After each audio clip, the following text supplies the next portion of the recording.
time wrong, time wrong. I blow up and then they're all gone, all gone. So sick of saying hold on, hold on. A broken state, shaking the ground beneath, running from everything, seems to be the path I lead. And now I'm beating on the floor, wondering why I feel like a ticking time bomb, time bomb. Always seem to get the time wrong, time wrong. I blow up and then they're all gone, all gone. So sick of saying hold on, hold on. I took a shot on hoping I'd never change. I wonder why I'm always broken, stuck in time just like I'm frozen, frozen. Now I'm slowly thinking, a product of overthinking again. Hold it in and change my breathing, settle down and stop repeating amends. I feel like a ticking time bomb, time bomb. Always seem to get the time wrong, time wrong. I blow up and then they're all gone, all gone. So sick of saying hold on, hold on. I feel like a ticking time bomb.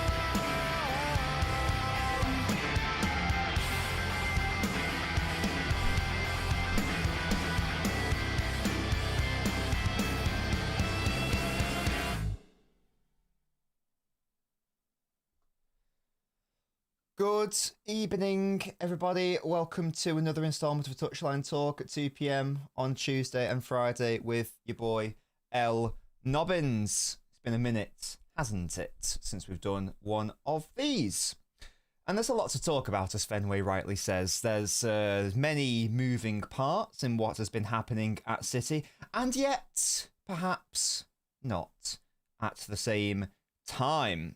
We have been alluding to City dropping points. Has anything actually changed?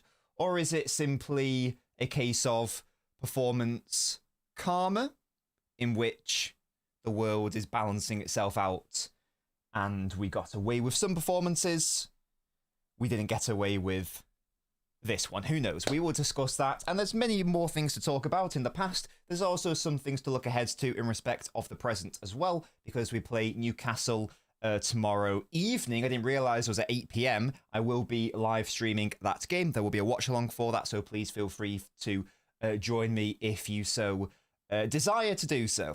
We will be live that evening. So that's a good thing. And there was some FA Cup respite in there as well. Well, it's not really a respite because we have to win, but you know, it's at least a respite from the Premier League. Do you know what I mean? So even if we lose, of course we're out of the competition, but hey, at least it's, if we do end up not winning, at least it's not dropping points in a title race situation. I normally enjoy. I feel like I enjoy cup streams a lot more than league streams, just because as a viewer, I feel like I can just naturally enjoy them more, maybe, which is weird because it's knockouts, so there's less pressure. I don't know what I mean by that.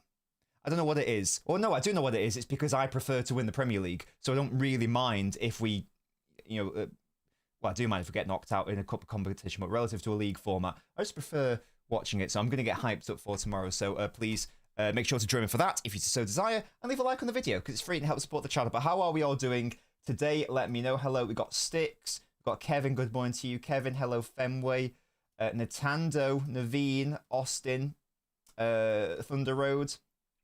Arsenal will drop more points, surely. Coping says Post.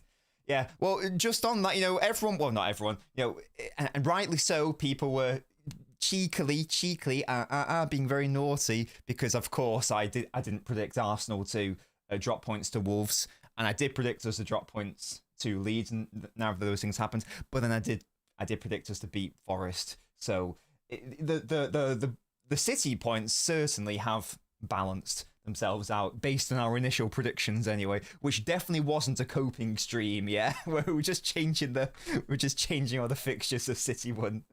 LB stream into Nobbins stream, big up to LB, some boy. I will be. I didn't go on L-Bins earlier this week, but I will be going on next week. Hello, Reddit. We got Natanda who enjoyed the audition, yes, and Wharton played very well yesterday as well, didn't he? Thoughts on Spurs relegation battle? Yeah, we've given them 14% of their entire points. Spurs have taken 5 points off us this season. Spurs, 5 of them. Literally, but for us, they would be getting relegated. Let's be real. So we've given them, we've given them 4 points, and they've taken 5 off us, little bastards. Pep said luck is important in the press conference, but we didn't have that against Forest. Yeah, we'll talk about that more because he is absolutely right, and I want to touch on my situation. I'm starting to worry about Foden in the long term. Something doesn't seem right. Says Fenway. Yeah, we'll talk about Foden. Absolutely, I think he'll be fine personally. Anderson looks like Kante. Big up to you, Mark. Anderson joined City based on the mere fact he scored against us. Says Austin, I'm sure we will bring him in. Absolutely. Absolutely. Yeah, I'm not sure, Fenway. We'll see. I don't agree that other than a Player of the Year season, because there were loads of other seasons where that was the case. Of course, last season was a thing, and it's never straightforward, is it? What's happening? I think that there's, again, we'll discuss it in more length, but I think there's probably a multitude of factors at play. Hello to you, Noth, and posters. We can't let football die like this. Brilliant. Yeah. So first of all, let's talk about the. I'm sorry, guys. We will get into the Newcastle preview, and that will be fun, of course. But in the first instance, let's talk about what has come before it, and let's talk about the Forest situation, and let's also just talk about City generally over the past, basically since 2026, I'm gonna say, and then we'll talk about like the game on an more so like on the individual level, like some players you guys want me to touch on, which we'll do, and of course it is tip, absolutely it is, and yeah, that'll be a good thing, won't it? As you guys know, the N has stood for negative in Nobbins over the past few weeks and the last month or so. We beat Liverpool at Anfield, and I couldn't really. Gonna move my mic closer to me. I couldn't really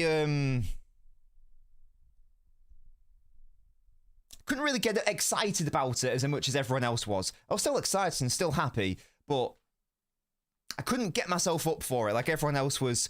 Like I saw, like, you know, some people saying the last time I celebrated a goal that much was like when we scored in Istanbul, and like, you know, like I've lost my voice and that sort of thing. And I was happy about it, but I just couldn't get up for it.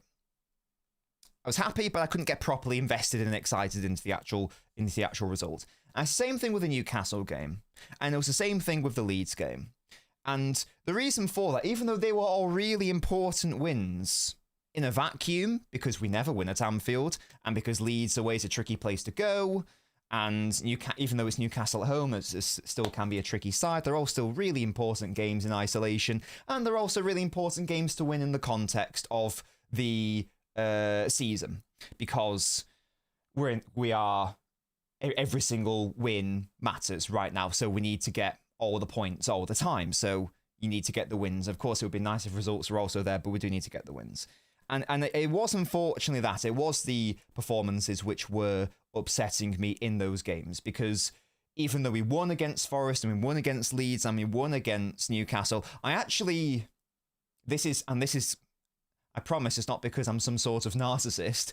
I went back and I watched around 10 to 15 minutes of a post-mortem that we did after the Leeds game, you know, the 3-2 last year.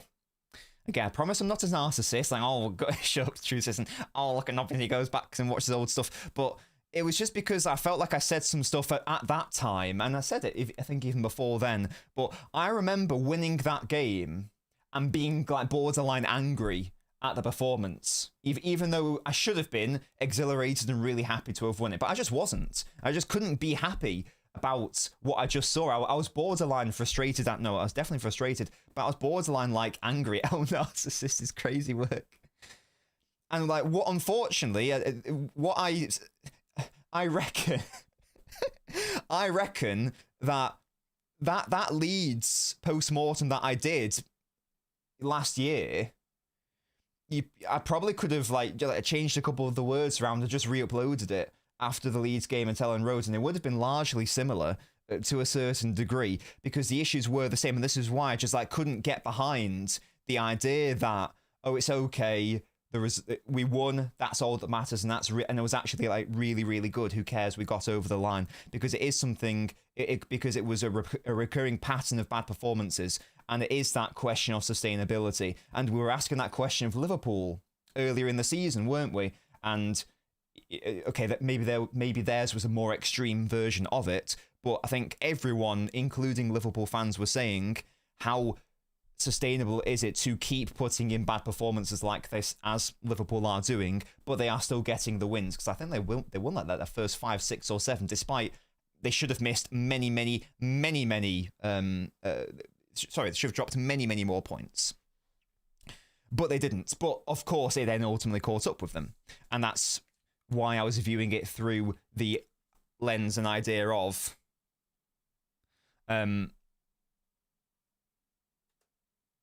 is the same thing going to happen to us? And I think that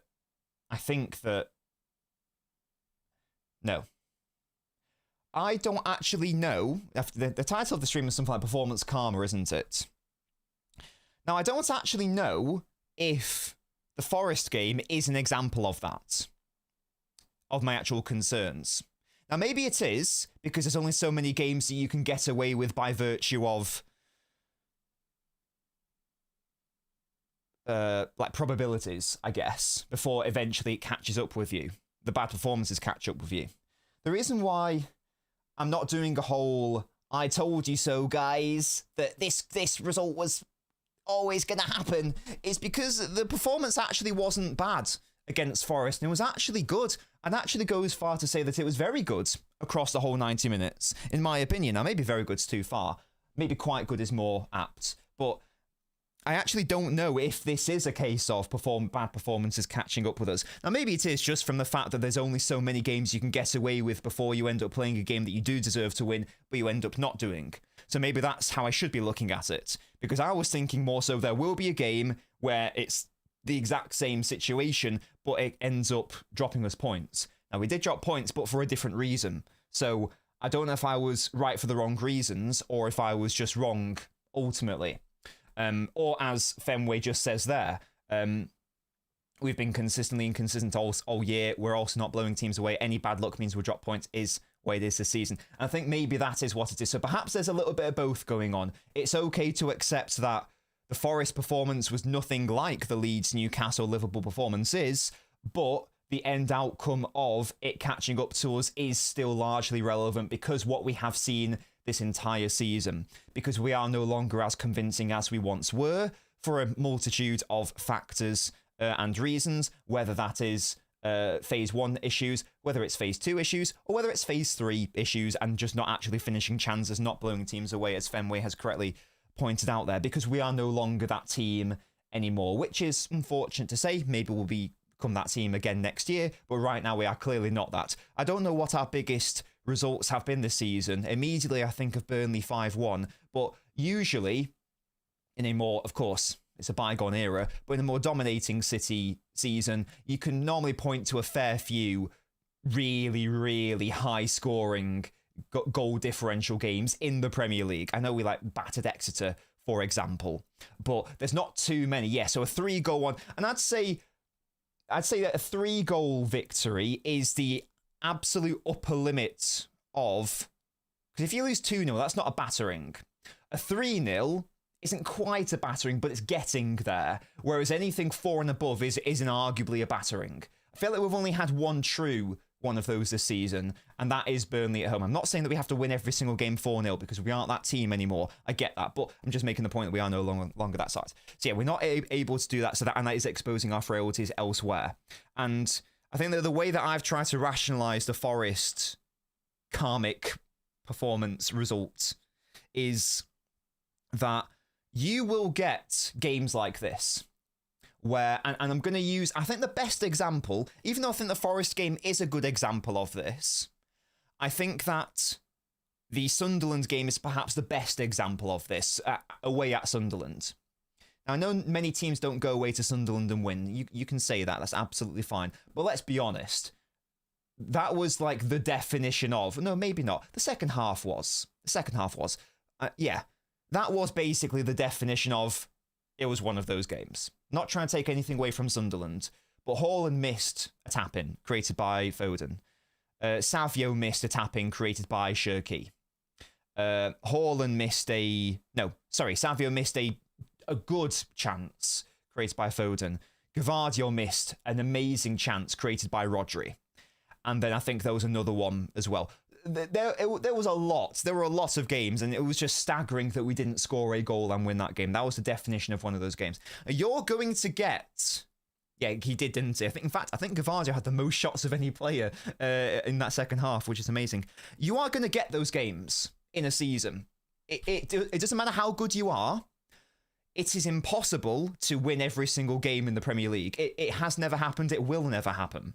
It does not matter how good you are, because in the Premier League, I know it's a cliche, but anyone can take points off anyone on any given day. Okay? So those games will happen. The question then becomes, how can you best safeguard yourself across a league season when those games inevitably do happen? And I think that maybe the Forest game is one of those examples where we should have won, and we did deserve to win, but we ultimately didn't. And unfortunately, we have played ourselves into a situation this year where we can't afford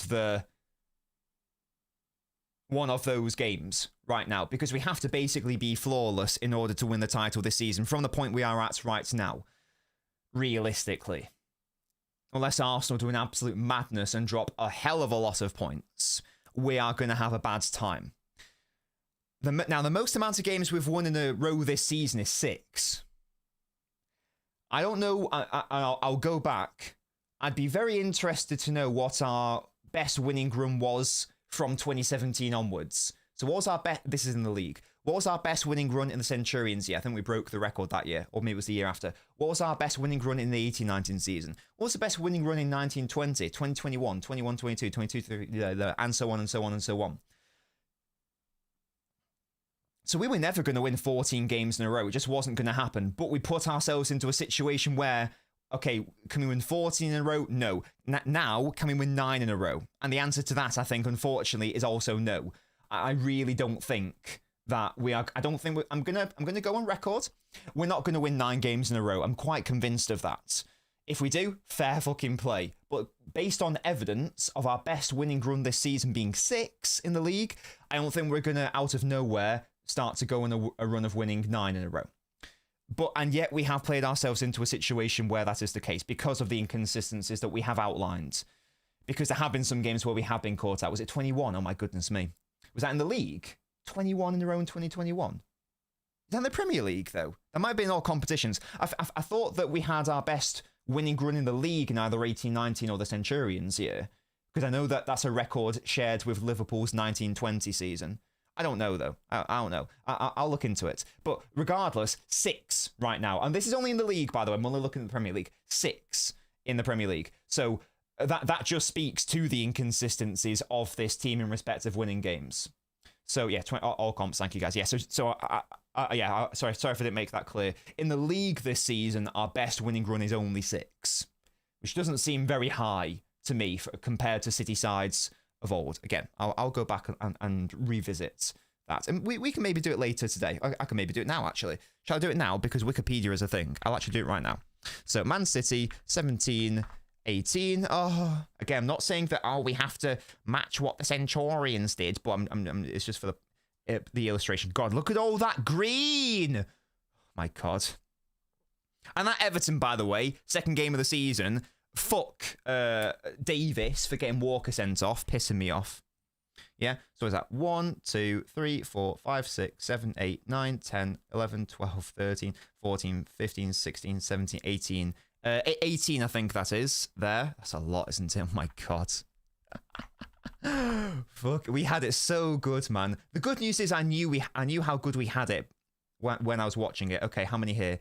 1, 2, 3, 4, 5, 6, 7. Only 7 there. 1, 2, 3, 4, 5, 6, 7, 8, 9, 10, 11, 12, 13, 14 in the 18-19 season, which is a lot. 19-20 will be a hell of a lot less, of course. It might still be decently high, but that was a fucking broken Mallard squad, wasn't it? Because of all the injuries. What we're saying for the Premier League, sir. Oh, yeah. To be fair, 19-20, we were way more inconsistent, which I guess makes sense because of all the injuries. So what is that? 1, 2, 3. 1, 2, 3. 1, 2, 3, 4, 5. Okay. So this is better than 19-20, if anyone wants to... If anyone's happy with that. That was 5. Season after... 1, 2, 3, 4, 5, 6, 7, 8, 9, 10, 11, 12, 13, 14, 15. Yeah, so we'd have to go in a run basically where we were competent is essentially the purpose of that exercise. It was a fever dream, yeah, absolutely. I'll get into Foden, guys, don't you worry. I'll talk about him on this game and indeed the wider context of the season. But right now I just want to talk about us this year. This season, sorry, generally. So that's what it is. So we're no longer as consistent as we once were. It's more comparable with the 19-20 season as for winning league game consistency.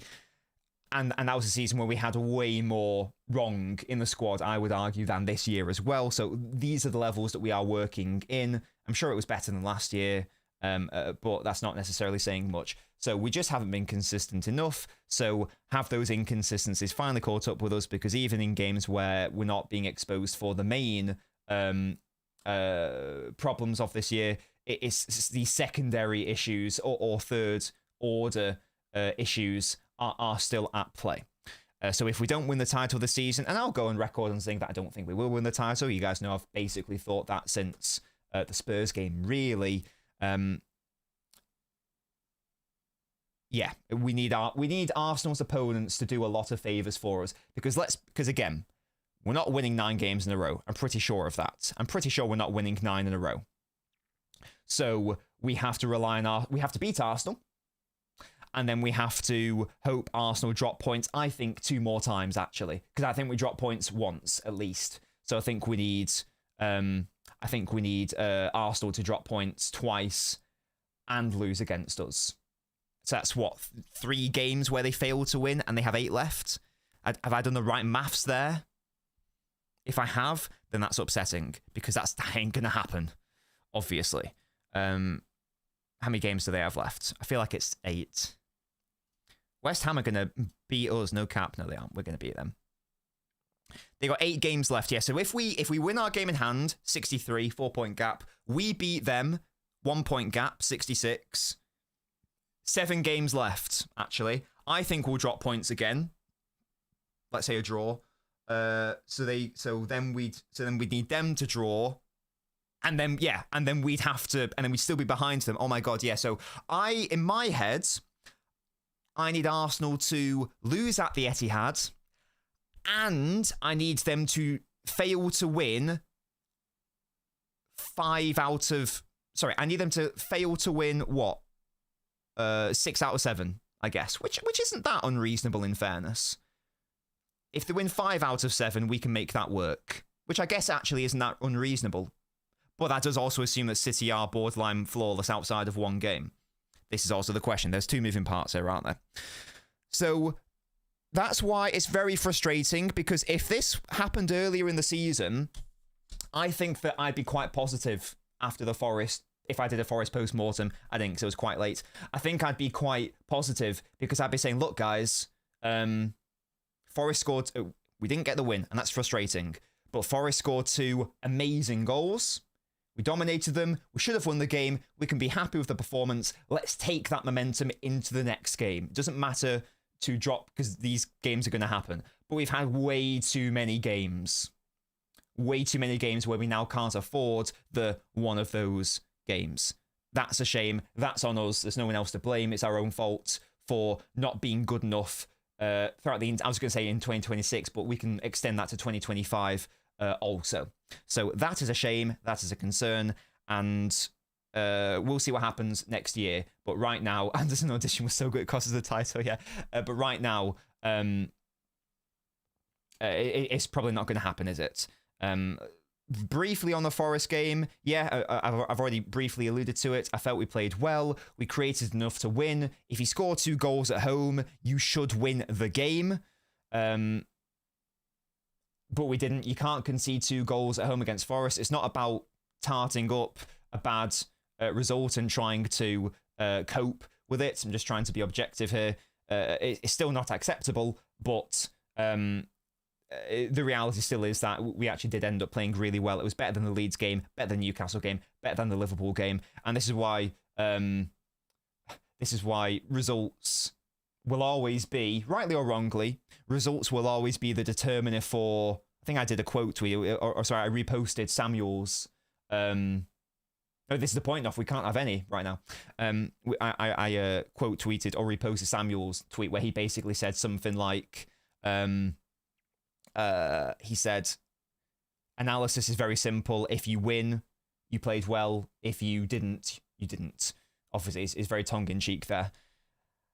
And it's just interesting. Again, it makes sense how much results determine mood about a side. For most people, I will say I'm not one of those people, hence why I was very negative after those games that I have discussed, and I think that rubbed a few people up the wrong way. It certainly did when I was on LNobbins after the Liverpool game. They were not happy with me over there, but I've got to be honest. So that was the Forest game, and that is, I guess, our season overall. Gun to my head, we don't win the league. And that is basically an opinion I have had since I've basically locked into that view since the Spurs game. I'm not totally Look, I've still got my ticket. I'm not saying it's definitely not going to happen, but gun to my head, we don't win the title this season. And too much has to go in our way and against Arsenal for us to do it right now. Again, stranger things have happened. Watch this space. Who knows? If we beat them in the cup final, is that a massive seismic mentality shift? Because they're already struggling. They are hanging on. They were hanging on against Chelsea, and they hung on against Brighton, and they hung on against, did I say Chelsea? And even against Spurs, I know the ultimate scoreline was convincing, but even then it was a little bit stinky. Who knows what the psychological impact of that is if we beat them in the cup final? And we beat them at the Etihad? How do they then approach their final 5 or so games thereafter? If they're only hanging on by a goal, will they bottle it? Because until they win the title, that question will always be rightly and fairly asked. Who knows what happens? Never say never. But I'm not gonna sell you guys false hope, I'm afraid. I do actually think we will beat them in the finals. Is that a weird thing to say? I think we'll beat them. I'm quite bullish on our knockout chances. I think that we'll batter Real Madrid over 2 legs, in all honesty. I think we'll batter them. And I think that we will beat... I don't think we'll batter Arsenal in the cup final, but I think we will win. And I think we're going to win tomorrow as well. I think we're going to do quite well in the cups this year. We'll see. We'll see, though. We'll see. I'm quite confident on the knockouts. And I'm, again, very confident to beat... Yeah, Real Madrid are... Look, I'm not confident in the Champions League generally, because I think Bayern will shaft us. But yeah, Real Madrid are going to be probably without Mbappe. They are going to be without... I think they're definitely without... No, they're 100% without Rodrigo. And they are probably going to be without Bellingham as well. Yeah, exactly, Fenway. So lots of their big players are not going to be available. And I get it, Real Madrid, who do. But we're outside of Gvardiol, we're getting all of our players back as well. In fact, I think everyone is now back apart from Gvardiol and Kova. And Kova's basically a non-factor in the squad anyway. So it's only really Gvardiol. I think everyone's back now. Doku's come back. Savio's coming back. That's the thing. Yeah, isn't Vinicius like one? Yeah, exactly, Olive. Yeah, Vinicius is one suspension away from missing the second leg as well. And the second leg's at the Etihad, right? So I think that we will batter them over the 2 legs, and maybe that's too far, but maybe if not in result, certainly in performance. I just think we will, and that's probably a stupid thing to say, but I don't care. That's what I truly think. I want to, because you guys have been talking about Foden. I absolutely want to talk about Foden. For a number of reasons. So I definitely want to touch on him. We will talk about the Newcastle game as well. Is there anything else that we'd like to touch on though? But outside, so the 2 main topics I want to touch on next are Foden, and I want to talk about the Newcastle preview. Is there any other topics or questions that you'd like to have a chat about? Let me know. Goal difference isn't in our favour, says Tahiti. No, indeed. And this is the thing. Like I've seen. I think it was after the Fulham game. That was one of my favourite performances of the season, by the way. Really happy with that Fulham performance, and they keep getting me. I keep thinking we turn the corner, and then something else happens, and it's like, oh god, it's whatever. We're winning 3-0. We won 3-0 in the first half, didn't we? And people were saying, oh, why didn't we go for a 4th, 6th, 7th, 8th, etc. A title can be won on goal difference. I totally get where they're coming from, but I think that is, I keep saying this all the time, viewing through the lens of, but that is viewing it through the lens of what was Old City and what happened when we were 3 goals up against Fulham at Craven Cottage. We nearly threw away the game. Unfortunately, we aren't that side anymore who can go 2-3-0 up and then comfortably go, right, and now we're going to score 7. And we're going to score 4, and now we're going to score 5, and we're going to keep the goal difference at 5, and that sort of thing. We can't do that anymore. So even at 3-0 up, if we try to push for a 4th and try to do, what we did in a bygone age, because we're so frail in relative terms, we actually risk throwing the lead away. So I was well happy with the approach in the second half against Fulham, and in fact I made a content on it saying, yeah, boring second half, good. That's good, because if we try to... Guys, I'm going to go get the door because that's Lego. Sorry, guys. I'll be back in a second. Back in a sec.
And speak amongst yourselves.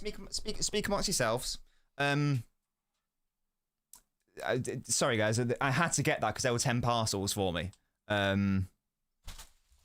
Look at these wheels. Look at this beast that I am making. Yeah? 20 parcels I've had to order to make this. Big up to Bricklink. I'm making a turbo tank. Right, what was I saying? Sorry about that. What was I saying? Westside Rodri, tomorrow we'll talk about that, Marky, don't you worry. True Citizen, what the hell? If we beat Madrid properly, it could give us a boost. Hello, Eden. How are you, mate? Life update, says Fenway. Phone's been underwhelming this season. I think this year, I definitely agree. I don't agree with August through to... Well, when did the Club World Cup happen? Was that August or was that... I can't even remember. Was it July? I don't know. Whenever that was until 2026. I actually think that he was good in... 2025, sorry.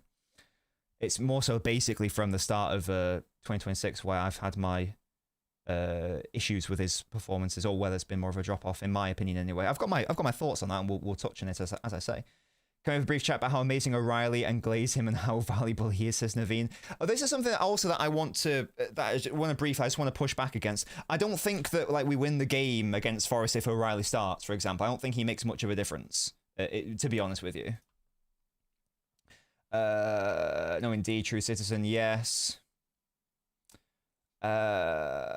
People to reactionary game. There's a mood swing. No, indeed. Again, that's just football as a thing.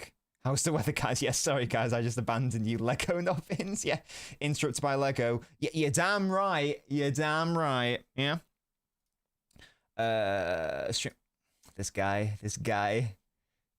Yeah, William, I'll do it. Big up to the Minnesota Timberwolves, by the way, as well. I've been watching some of their games recently. So big up to my boys. Hello, Eden. And there we go. Okay, yeah, great. So, what was I saying?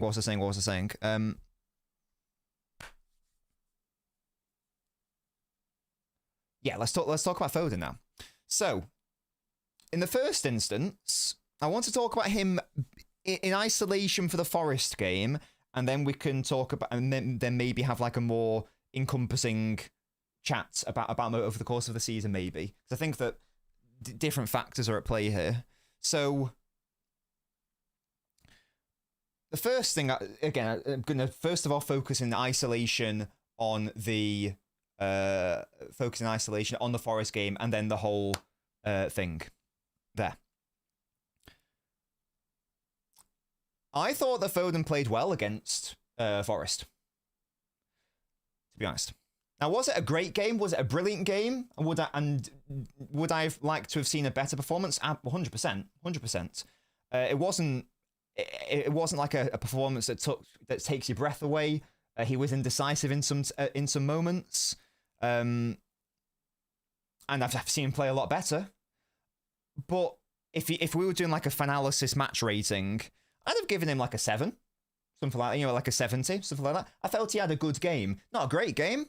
Not again. No, it's not a game that's going to pull up trees for you. But I felt he played well. To be honest with you, again, if I had to do a Fanalysis thing, I'd probably give it like a 7 out of 10. Created a very good chance for Haaland, very good chance for Semenyo with a lovely dribble. Outside of a moment which I'll touch on, I felt that he was defensively sound. Some good connectivity. Yeah, so I actually thought that in a vacuum, the performance was actually good. So I had to obviously rewatch the game just because. But I certainly had to rewatch it because when I tweet after the game, which I tend to do, people were blaming him for both goals, and I think this is where it's challenging to have an honest conversation about Foden because of the extreme hate. I'm gonna say, I don't know how else to describe it, because and I'm not talking about anyone here in this live chat right now, and because you guys aren't these people at all, so I just want to make you guys clear that I'm not talking about anyone here. But I had to rewatch the game in large parts because people were commenting under my posts that Foden was the reason why we conceded both goals. And that was very interesting to me, because when I was watching it live at the time, I thought, oh, have I missed something?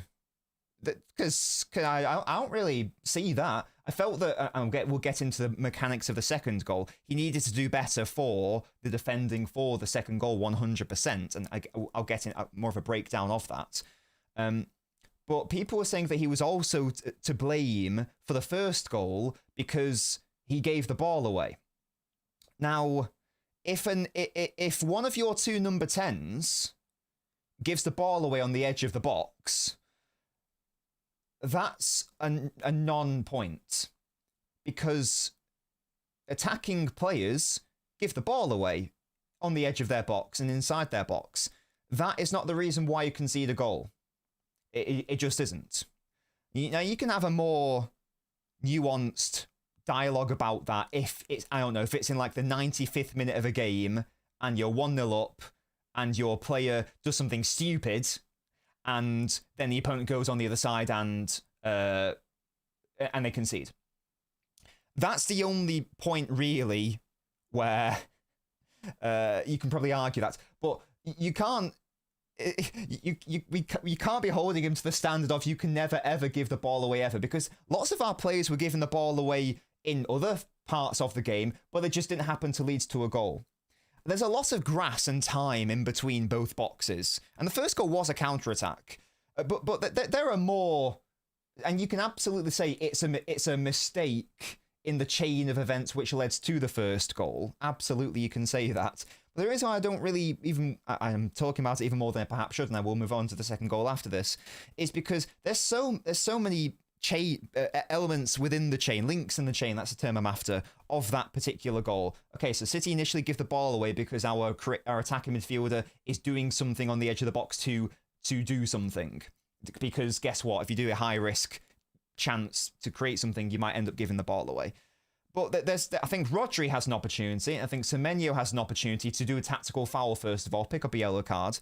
But then we could defend the cross better, and then it's an amazing finish by Gibbs White. I haven't decided whether Donnarumma should be doing better or not. I don't think that's the main reason why the goal was scored. He is caught out by it, but it's an amazing finish. Could he have done better? Perhaps. I don't know. But either way, I don't know if there is. I don't know what value there is in like trying to blame one individual for it. Regardless, at most, it's links in a chain, and that's all it is. I don't think there's any systemic issues with that goal. I just think that it's an amazing finish, and maybe we could have done more gamesmanship and like fouled them. That was all really I was looking at. That's all.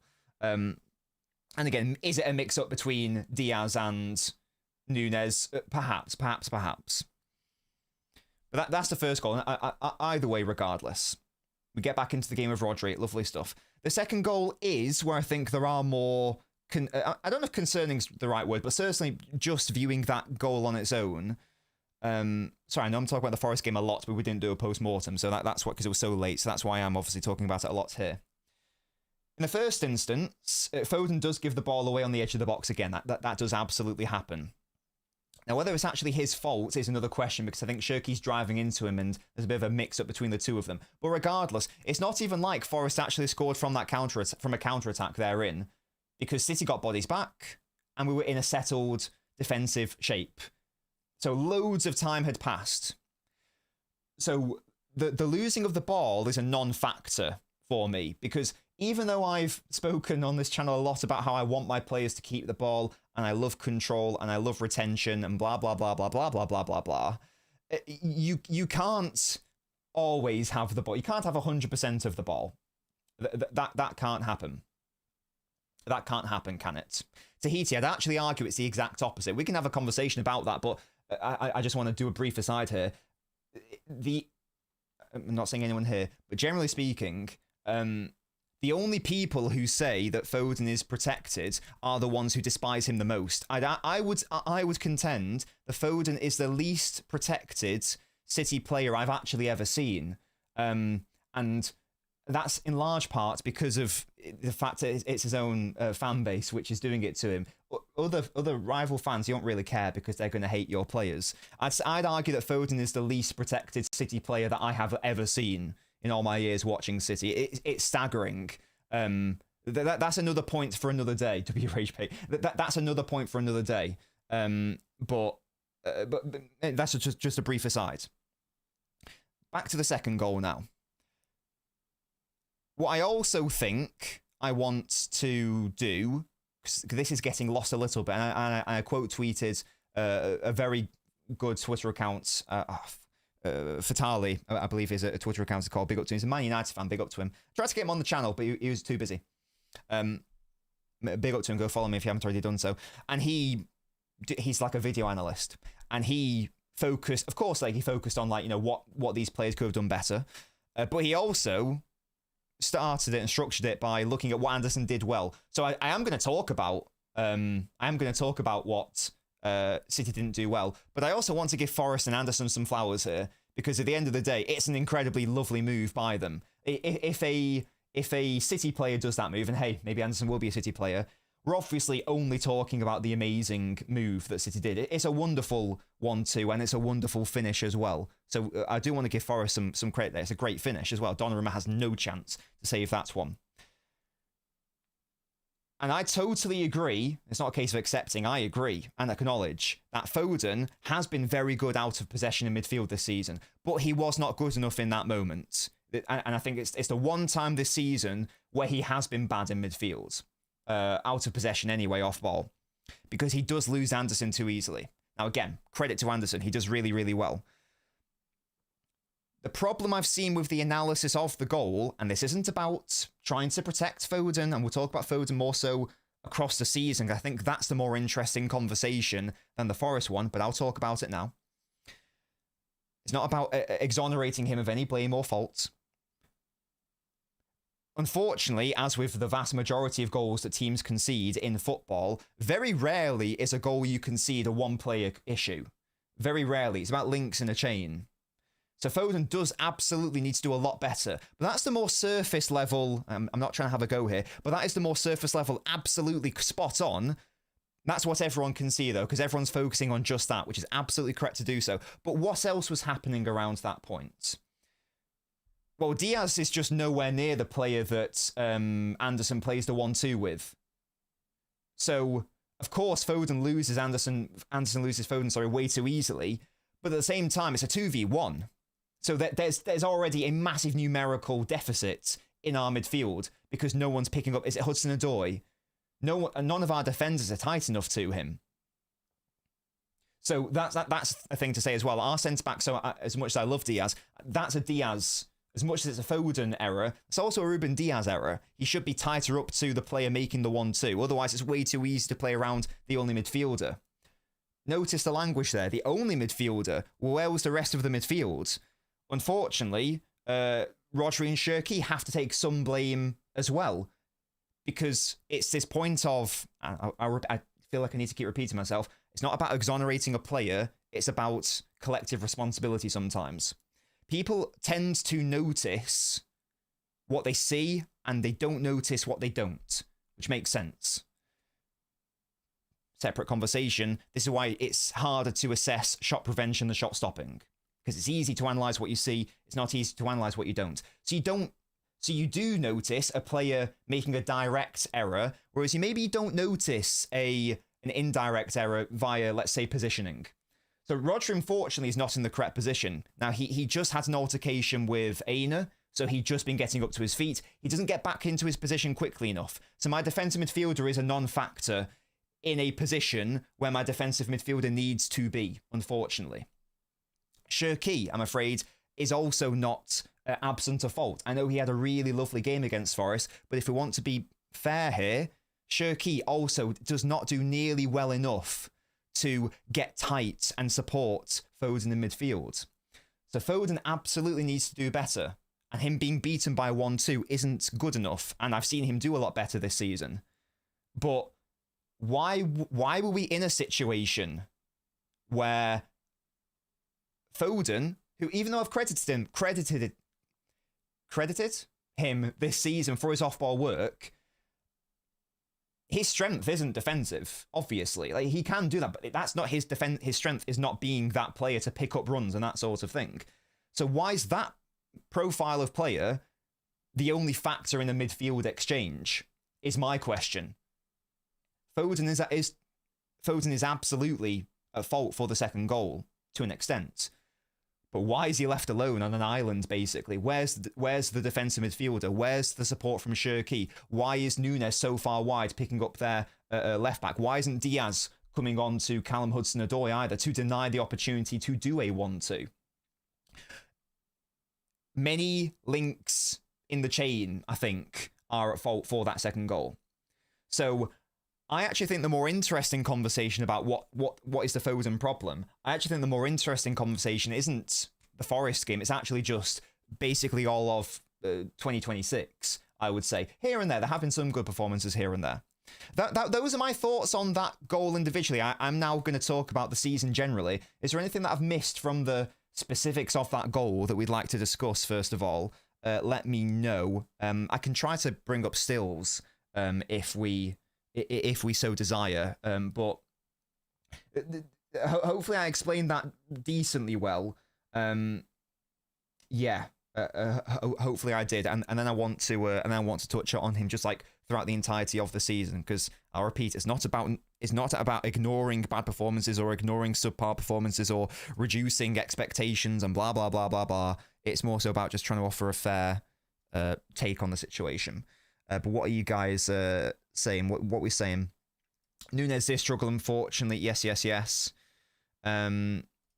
Yeah, again, he is the least protected player, and I'd say that's even without the context as well, by the way, because normally like Wirtz, for example, like Wirtz has had a lot of criticism this season, certainly at the start of the year. That is because of his price tag. Now, if Wirtz cost nothing, then no one would care. Rightly or wrongly, no one would care. Now, Foden is an academy player. He didn't cost us anything. So it's not even like we can use he's not playing like a £100 million player, or whatever, the Pogba thing. He's not playing like a £100 million player. He didn't actually cost us anything. So that context as well, it is really interesting. You are a hater, Fenway. You're barred, yeah? So let's do that now. Yeah, because again, it's not about avoiding the topic. I do have this, in my opinion, I have a very unfair reputation of always defending certain players and always hating certain players. I don't think that's fair. I know that's not fair. I've criticised Foden a lot throughout his City career, before I was a streamer, and indeed when I have been one. Because don't forget, guys, I had a life before. I had a life watching football before I started streaming. Crazy, I know. So yes, this season, what's happened this year? I'm going to get the games up just because I don't want to get the timeline wrong. So I accidentally clicked on a motorway advert. For God's sake, get out of here. Hello. Right, Manchester City fixtures. That's what I'm after. Yeah, take a second, leave a like on the video. It's free and it helps support the channel. Yeah, crazy, right? I spawned as a streamer in 2022. Oh dear. Okay.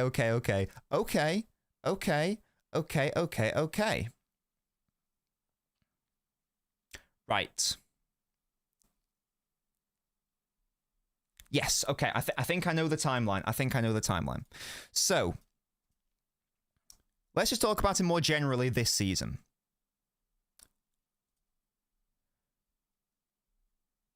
And I guess we've got to talk about last season as well. Now, last season, I felt that, and the season before that as well. He was obviously Player of the Year the season before. Brief aside, what must not happen is a revising of history. It does not matter if Foden scores 20 own goals a game from now until the end of his career.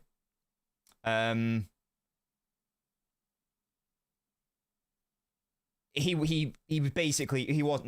our best player that year, and he was the reason why we won the title. Nothing will ever change that.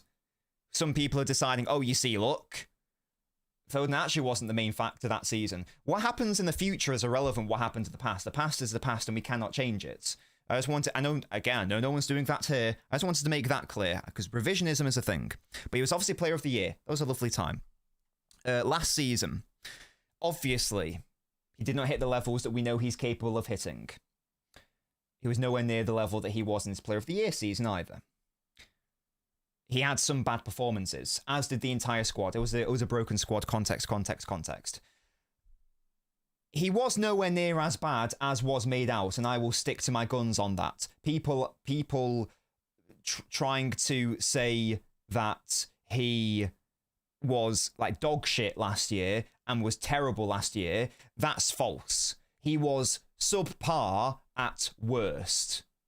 At worst. He was not Kyle Walker levels. People acting like he and Walker are on like the same levels of bad. No.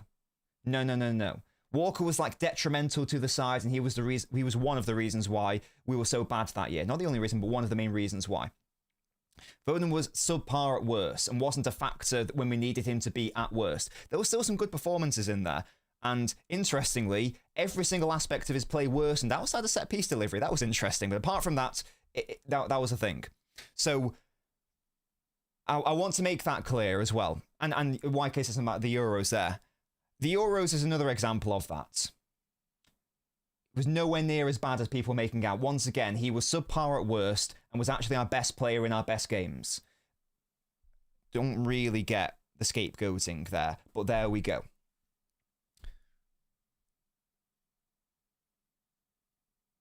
Just wanted to make that clear. So this season, Club World Cup started. Very, very good Club World Cup. One of our best players, actually. I can't remember the competition exactly, but he was definitely one of our best players. Unfortunately, he started the Premier League season injured. But it was looking promising. He came on against Spurs. And then we had that midfield three. I think it was Rodri, Reinders, Foden. And I truly felt at that time that was going to be our best midfield this season. I really felt that. Of course, Reinders has gone down a different path to what I thought it was going to be. And Rodri's been in and out of the side, certainly the first half of it anyway. But it looks really good in like that final 15 or so minutes against Spurs. It looks really, really good. He then got injured in that game. That was annoying. So he missed the Brighton game. Came back against United, was amazing. Yes, scored the goal. Napoli, unbelievable performance. And then I'm going to say I'm going to include the Club World Cup because it's not his fault he got injured. So from June through to, I'm going to say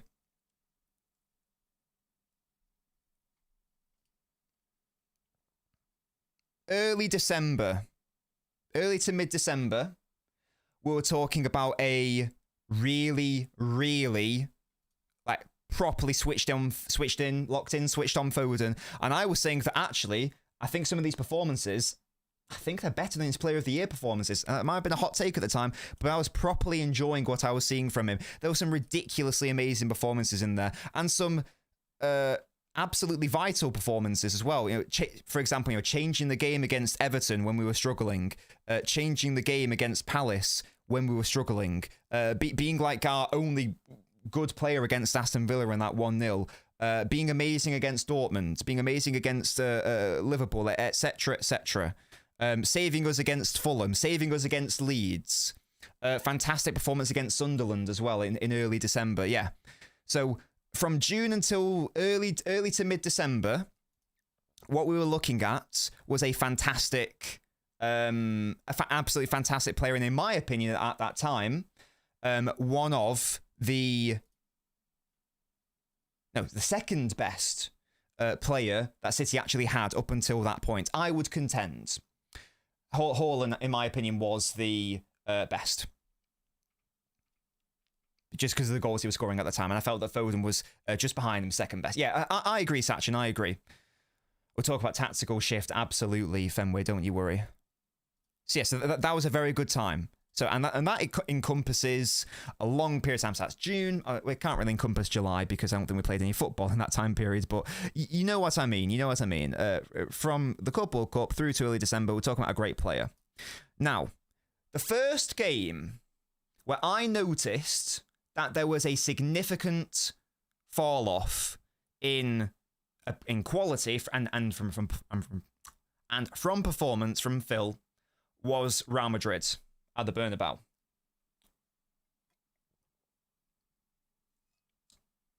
Excuse me. That was the first game where I looked at that performance and I went, something's not right here. This he's just having a bad game. He's having a bad game. And I think this is it. Thank you, Bicycle. I was, in my previews, you can go back and watch them. I kept predicting Foden to not play a lot of games from the period in October through to early December, because he was playing every single game. The question that I'm trying to answer here, and I don't have all the answers, because maybe it is, unfortunately, in addition to everything that was happening on the pitch last season, just City generally, we also know that there was a lot of bad things happening to Foden off the pitch as well. There were physical issues, there were mental health concerns. It's not my place to say what was happening, but a lot of shit was going on.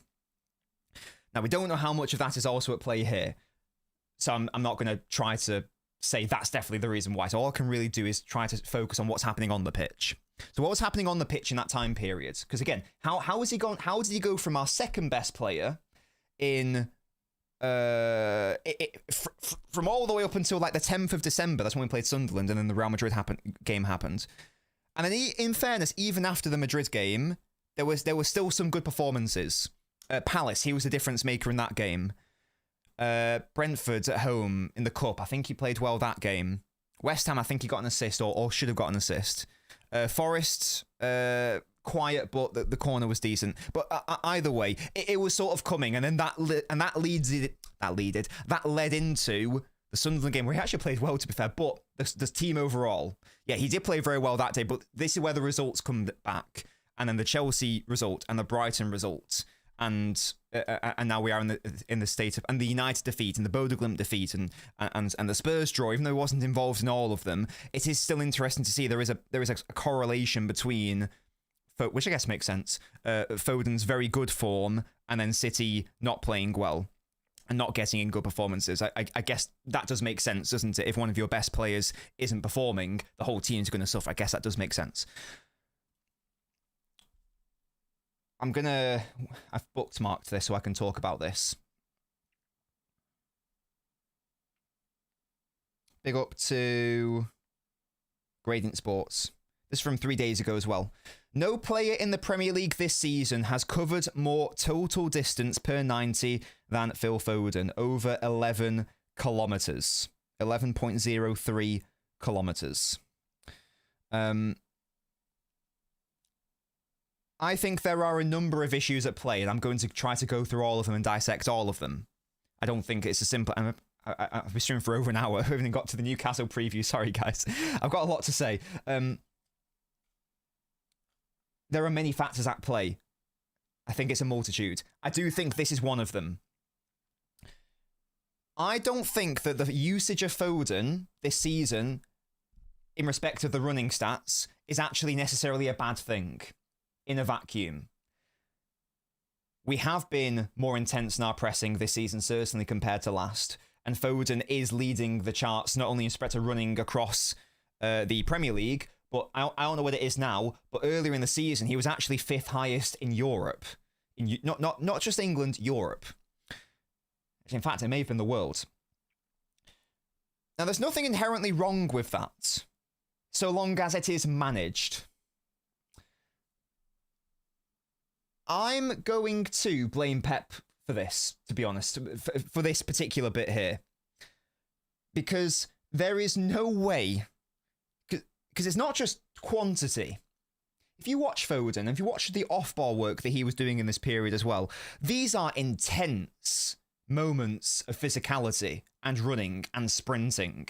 It's not like he's just meandering around the pitch jogging for 90 minutes. It's these incredibly intense bursts which are absolutely vital to how we are playing out of possession. Nintendo, good point. Now that's fine if that is if that game time is managed, and it was not managed. I can't remember the stat, but we spoke about it, didn't we? Like, Foden did not have any proper rest from, I don't even know when, from like the start of the season through to like a recent cup game, and I can't remember which game it was, but there was a mental stretch of months where Foden was not being rested. Now, people don't like it when you talk about fatigue because they say, oh, get on with it. But that realm, and this is a long-winded way of me saying that I looked at that Madrid game and I thought the fatigue's caught up with him. That because he was under-hitting corners. It was almost like he couldn't generate enough power for it as well. It felt like his shooting power from goals also declined as well. Like, I don't know what the goals chart would have seen, but it's no surprise if you're physically cooked, your shooting's going to decrease as well.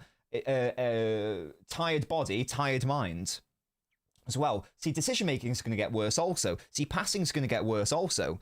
So your ability to take risks successfully in decision-making is going to get worse also. That, I think, is a massive factor as to what we have seen across the entirety of this season. And the only person who you can blame for that is the person who is always picking that player. Because the player is always going to say, I want to play, I want to play, I want to play. Because imagine saying to Pep, oh, I need a rest, mate. He's not going to play you the next game, is he? Because he's going to look at you as a player like where you just don't want to try, you don't want to play. So I think that physically Pep's drained him, in all honesty. Oh, just because lots of people are asking about it deep, that's why. So I think that's a reason. And it's not just the quantity, it's not just the distance covered, it's the role within that as well. It's the intensity, and it's the lack of rest. It's now, okay, do it again, and do it again, and do it again, and do it again. And it's also doing all of that whilst also being expected to score goals, to help build play from the back, to assist in phase 2 as well, to break those lines, and to create chances for others, and to create chances for himself. I don't think there is a player alive who can do that across an entire season without rest. Anyway, that sort of role. Now, Foden has illustrated he can be that player because he did it from, what did we say the timeline was, like June and through to early December. He was doing it. He was helping out in the build-up, and he was helping out in breaking phase 2 play by dropping deep, and he was creating chances for others, and he was carrying the ball up the pitch, and he was scoring chances himself also. He was doing all of that in that time period, and he was also doing all of that whilst being this out-of-possession machine and being vital to the pressing structure. How sustainable is that? Well, we've seen the answer with 2026. I don't think it's sustainable at all. And now we are in a situation where you are physically cooked, you are mentally cooked, and is that perhaps, well, first of all, you're not then able to, you then have to come out of the side for a bit, you then need to get back up to form, but we also know that Foden has been suffering with mental concerns last season. Has that now impacted the current performances? Maybe indirectly. So perhaps now fatigue isn't a direct factor. Is that, however, an indirect factor because perhaps he's more susceptible to the mental side of things than we perhaps realised before last season? Because I'm certainly one of those people. So perhaps that is perhaps that's a thing. I think that is absolutely one of the main reasons why. And again, if you look at the timeline of those results and of the games where they were Foden's best performances, and then you look at the games where, or rather leading into the games where City struggled, where 3 games in a row we drew. And in fairness, actually, he was actually very good against Sunderland, and he was good against Chelsea up until around the 70th minute. Again, is that a fatigue point as well? Because did he have to come off then? And I don't think he did anything against Brighton. I don't think he was very good against Brighton, if memory serves. And he's not really been in the team since then. Although, to be fair, he was good against Newcastle in the Cups. But still, you see my point. You see my points.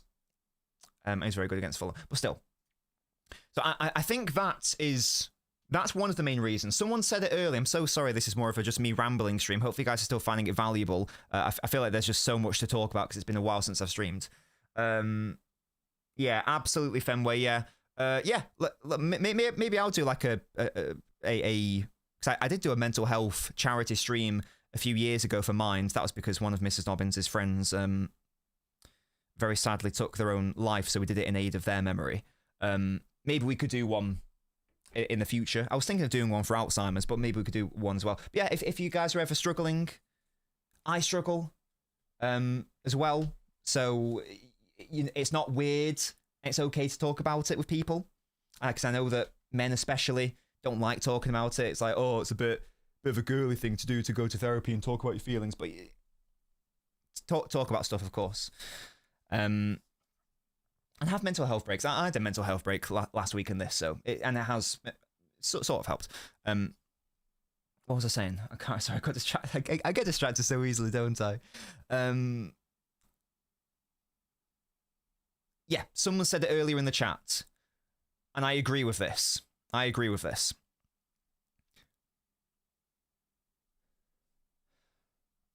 Foden is a very versatile player and has a lot of utility. Of course he does. Because, and this is something that will never get taken away from him either, in 2021, in the 2020-21 season, he was absolutely amazing for us at on the left wing more so, and I think it was mainly the left wing that year, and a bit of false nine. The season after, he was our best option in a false nine system, and we won the league that season against a very tricky Liverpool as well. What was the season after that? That was 2021. Treble year. Start of the season at right wing, and was our best option at right wing. Got appendicitis, got out of the team. When he got back into the team, wasn't there. Still amazing for us in the Champions League final as well. So, and he's also played like central, and then of course, Player of the Year season, played as a midfielder, a more advanced midfielder, sure, but still a midfielder ultimately, and won us the title. So we've seen left wing, one of our best options where we won the title. False nine was our best option where we won the title. Right wing probably was going to be our best option in the treble year, but injuries were a thing, and Bernardo was also lovely, and then was our best player from the centre when that happened as well. So of course he is able to play in all of these different areas. I do think, however, that has to stop now, I think. Now, I say now a lot, don't I, as well? Now, I agree that what I've just described there isn't good for a young player's development, because you're confusing them, basically. So what is that, from 20 through, or a teenager, I guess, through to 25, whatever he is right now? It confuses a player when you're playing left wing 1 week, and now you're playing false 9, and now you're playing right wing, and now you're playing 10, and now you're playing 8, and also now wanting to go back to right wing but do a different role, and now wanting to go back to midfield but do a different role, and now wanting to go to left wing, another different position, but now do a different role. That can't be helpful, first of all, for a player who is developing. And there is no doubt that Foden would have been even better than he already is if Pep didn't do that. I'm not going to say it was the incorrect thing to do that, because at the end of the day, the club matters more than the player. You could build a team around any player and squeeze the absolute most out of them. We could have got more out of Kevin De Bruyne, for example, if we just built the entire team around him every single game that Pep was here for, but that's not necessarily what is best for the overall team. So I get it, the sacrifices have to be made, absolutely. It's just a brief aside. But that's happened. The past is the past. He was, in fairness, musty. But right now, he isn't, is he? The past is the past. That has happened. I just wanted to say that as a brief context thing, that it couldn't have helped to have done that, but it has given him experience in all these areas, and it has been absolutely wonderful there. But that's done. What needs to happen now is we need to, and in fairness, this season it has mainly happened. We need to just lock him down to a particular position, and preferably a particular role, because he's now getting into the age where he should be getting to his physical prime, and he should be like, right, I'm now this player. Therefore, this is required for this role. And even now, even Bernardo is arguably the most versatile player I've ever seen, maybe ever. And he's now... There still comes a point, even when he played like right wing in the treble year. He's not your traditional right winger, is he? There's only so much you can take this. the era of Foden being like this out and out wide player has to stop. It has to be done. One big thing, in addition to the fatigue issues that we have touched on, is unfortunately Doku's injury. The worst person who was most impacted by Doku's injury was Foden, I'm afraid, because it meant that Foden had to go and play in Doku's position. Foden's not Doku, so he's not going to offer the same things. It was very good for Reinders, because that means that Reinders gets to play, but that was one of the worst things that could have happened to Foden at that time when he was for Doku to get injured, because that meant that Foden had to play in a different role now. So that's just a general point to make, that this has been...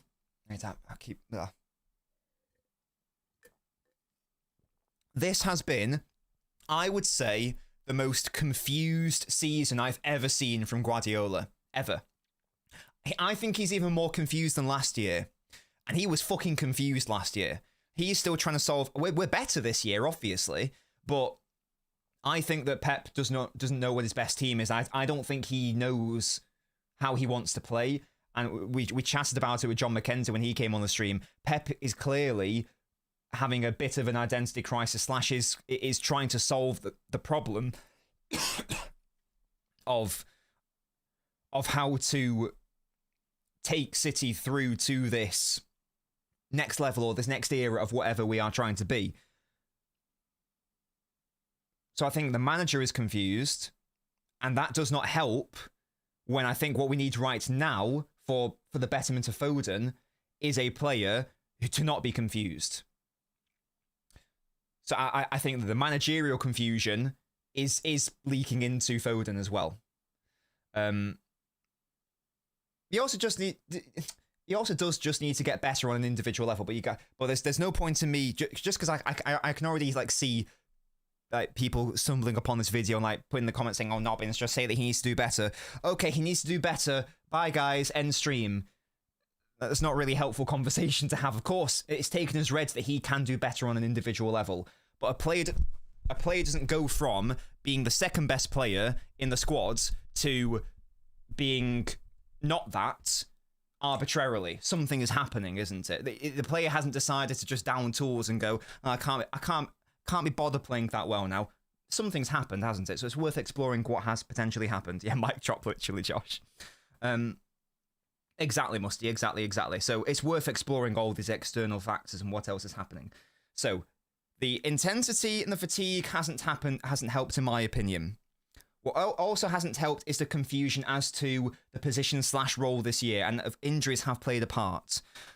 I still don't get why we moved away from what was working. Of course, injuries have now changed that landscape, but it was working when he was used in a slightly different role to what we were accustomed to seeing. It was working out really well. It was solving a lot of the issues we were having. We moved away from that for one reason or another, and that's coincided, coupled with everything else going on, bad performances.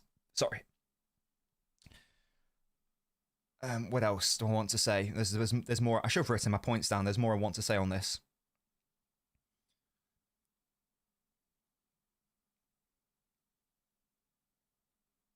That was the example I wanted to give. The temperament that is required to play out wide in a 2-3-5 is entirely different to the temperament required to playing as a left 8 in a 2-3-5. It's just one example of however many. But as we have outlined, rightly or wrongly, and it's Pep's fault, it's just a situation. There are positives and negatives to it. We all have our opinions on what his best position is, and I'm sure Foden will as well. But he's not had a single position, even in any season, even the Player of the Year season. That was the closest we've had. He's not had a season, really, where the position and the role has been consistent, week in, week out, week in, week out. That's his education so far. So having another season of that, when really we need to be locking into that, can't help. So he hasn't had the consistency where it wouldn't impact him. Whereas now, I think that it is. So I think that when he's playing in midfield now, and this is why I'm saying we need to get away from winger Foden now, I think that he's developing the temperament of just a midfielder and just a central player. Good, that's what I want. Now, but the temperament of a midfielder is very different to what you need out wide. You need to be, if you're going to be like a touchline winger especially, you need to be assertive, you need to be direct, you need to go for it. In the midfield, you need to be calm, collected, pauser, whatever terminology you'd like to use. So it doesn't help when we are trying to make him, I think, be one thing, but then, okay, now go and do that. Go and be Doku, which is something entirely different. So that hasn't helped either. The different shapes this season haven't helped either. The lack of consistency with the formations, and I will get onto Newcastle. I apologise, I'm spending way more time on this than I thought I was going to be doing, but I've got so much to say.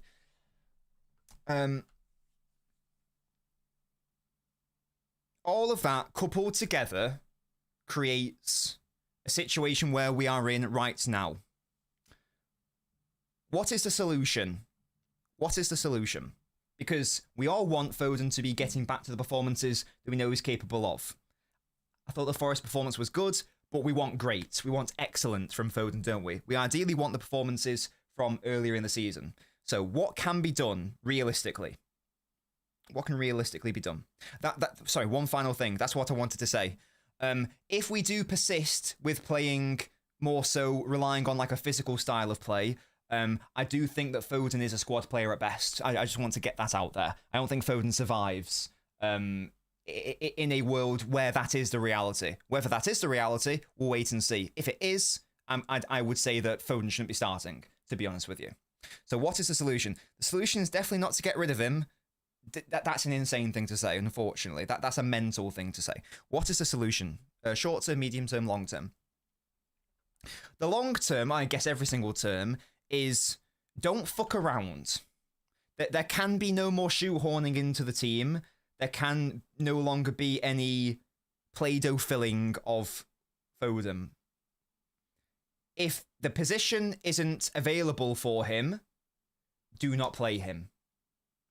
Is what I'm going to say. That sounds quite harsh, but I think that is we have to have that chat now. It can't just be, oh, he can play there, so I'll pop him there. No. No. I don't care. And I think Foden has to be a bit more selfish here as well. It's not going to happen because Pep isn't like that, but something has to happen where basically Foden puts his foot down and he goes, either play me in this role and in this position or just don't play me. Unfortunately, I think Foden loves the club so much that he will never do that. But I would like to see him do that. I think he's got to be a bit more selfish, in all honesty. That will help in itself, because now you know exactly what you are doing every single week. You know what your role is, you know what your position is, you know what you are doing. You know what you are doing every single week. Now, that doesn't have to be as extreme as, oh, he's always got to play left 8 in a 4-3-3. It's just more so, mate, I need to know, like, can I just abandon all the bullshit of, like, you know, being a good left winger? Can I just focus on locking on being a central player now? Or do I need to still have that in my back pocket? That's I think that's quite a fair, reasonable assertion. That has to happen. In the short term, I would like to see him start against Newcastle, because I think there was a lot of good in the Forest game, and I do think that Foden is a confidence player, and I think that the best in the short term, the best way to get him into any run of form is to try to play him again. I don't think the solution is to drop him after Forest when he actually ended up playing quite well. It's a cup game. It's against Newcastle. I think the solution is to start him if he's able to start. Perhaps you just don't start him against Real Madrid. Depends on fitness and availability. But I definitely would start him against Newcastle. That's the short term. The longer term is just lock into a position now. And that's the thing. That's the thing, isn't it? That's what I would like to see. And if that means that you can't get Foden into a starting 11 because Reinders is a better option, or because Shirky's a better option, blah, blah, blah, blah, blah, then so be it. I don't accept that it's a choice between Foden and Shirky. You guys know my very strong opinions on this. I will never let it go. Our best football was when they were both in the team at the same time, so I fundamentally do not accept. My identity and my philosophy does not accept that it is one or the other. I simply can't tolerate that as a position. I don't accept that at all. That's my worldview, and I don't think I can ever actually... And this is incredibly stubborn of me. I don't think I can actually accept that based on what I've seen anyway. I don't think I can accept that. And based on what I thought beforehand, based on what I've now seen, I can't go back now. What's the phrase? If I'd never seen such riches, I could live with being poor. I can't. I've seen those riches and I can't anymore.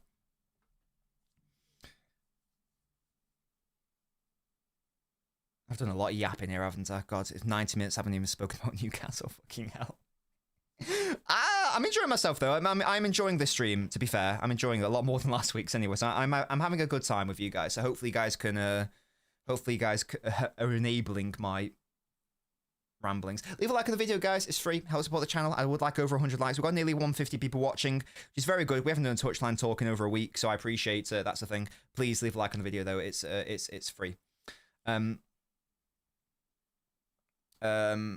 love that from you, Olive.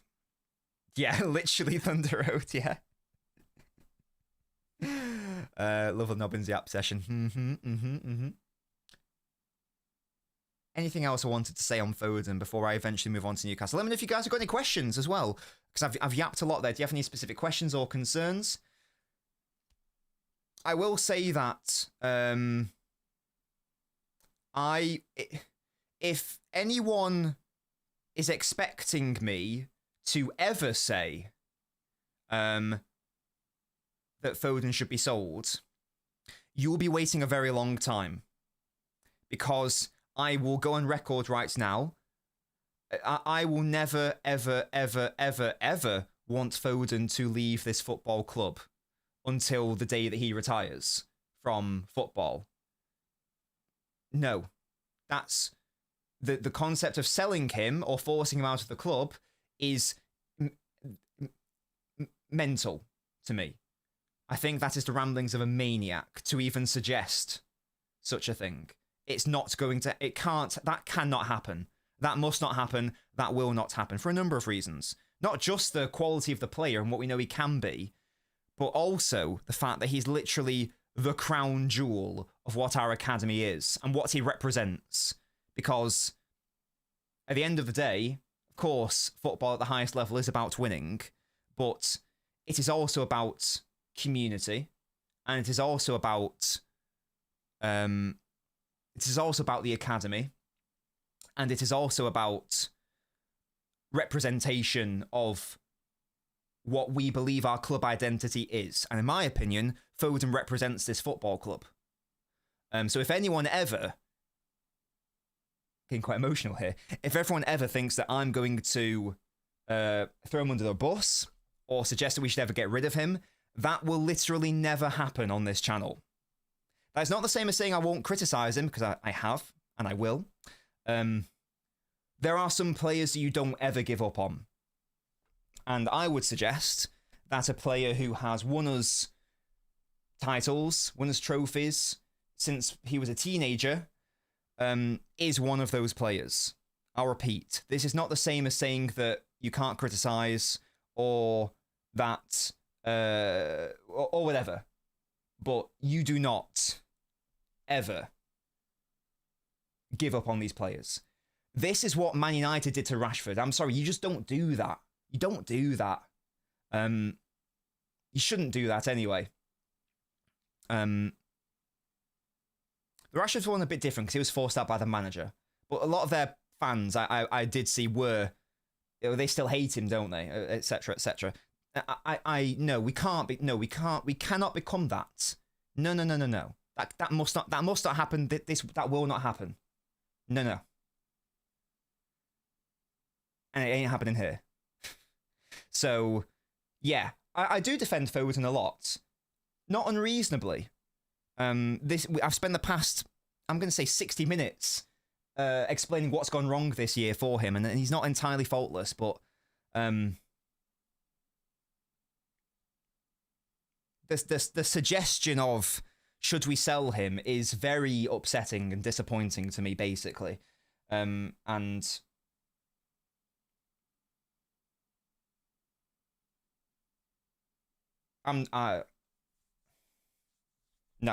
just no. Not happening. Not happening. At all. Getting a bit choked up there. Foden is the club. That's what I'm trying to say. If you love Manchester City, you should love Foden. Foden is literally... Oh my god, this is like some fucking cartel shit from Taken. We are all Phil Foden. Yes? I am Phil Foden. And you are Phil Foden. We are all Phil Foden. Maybe getting too extreme there, but... I don't know, man. I don't know. No, I do know. I do know. Anyway. Fuck off, True Citizen. Fuck off, mate. Big up to Quans, by the way. A little Fight Club, big up Fight Club, yeah. Right. Anyway. Shall we finally talk about Newcastle? I've been live for longer than I thought I was going to be, but let's talk about it, shall we? In brief, let's have a chat about, you know, what the lineup could be and like what we might want to see. True Citizen, mate, what is going on with you? Oh my god, guys. Oh my god, guys. Oh yeah, big up Savio, by the way. Why was he getting hate? What was that all about?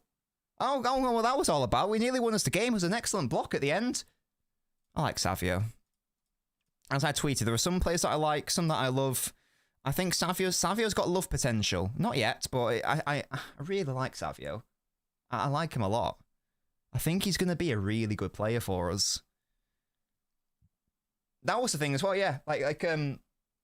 He's going to be so important for us because I don't fucking, again, for tangent, I don't like this narrow 4-2-2 that we're doing. I get it that it's effective and I get it's actually getting us results. I don't like it, though. I like my wingers on the pitch. I don't fucking... Even though I've proposed that could the best system be with fullbacks being there, I still need some sort of outlet from an attacking player, whether it's Doku or Savio or Shirky.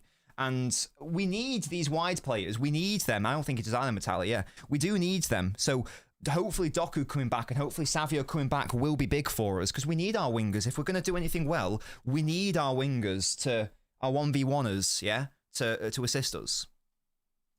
Right. Let's talk about what we could maybe do against Newcastle, shall we? What we saying, guys? Oh my god, guys. So hype. Do you guys know how much fucking fish I'm consuming tonight? Do you guys understand the level of marine fucking invertebrates I'm going to be putting into my gaping maw tonight? Do you understand, guys? We're having a fishy feast. We're having a fishy feast. Mrs. Nobbins is going to get us some fucking crustaceans and everything. Big up. Not lobster, though. No. Stuff like prawns, scallops, crayfish? Is that the term? Etc, etc. Yeah, they have no... the people who want to sell Foden. Invertebrates, yeah? They got no fucking backbone. Yeah, Pep's encroaching on the lineup, isn't he, the little bastard? I'll get rid of that light. There we go.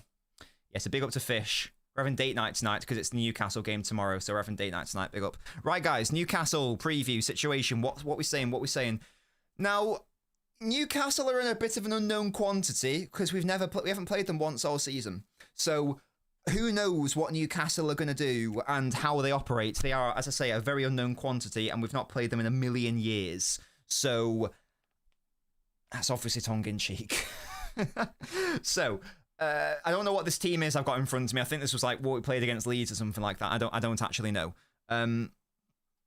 Let's just like get rid of the players though, and let's have a chat about what we're saying. We could. I know, Musty. It's, are Newcastle on the other end of the thing? They play Barca, don't they? Are they on the other side of the draw? I think they are, because I think Barca are on the other side. I think that's the Arsenal side. We will be streaming. I want to stream the Barca Newcastle game, by the way. I think Tuesday, whenever it is. It is. Thank you, guys.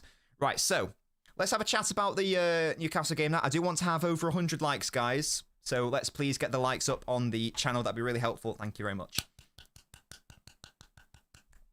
It's a cup game, so there's no debate that Trafford is going to go in goal. And that's the thing as well, like, Trafford's played Newcastle bare times.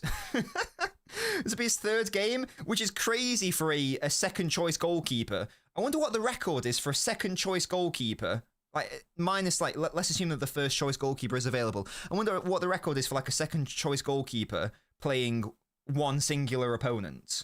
I do wonder, because Trafford will have played them 3 times now, right? Which is quite funny. Holy auditions.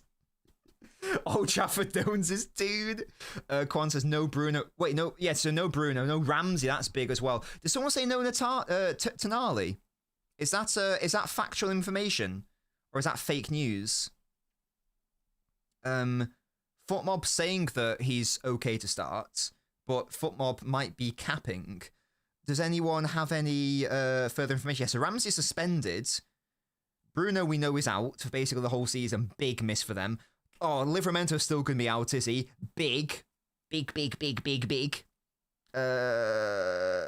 is doubtful, but I don't really care about him.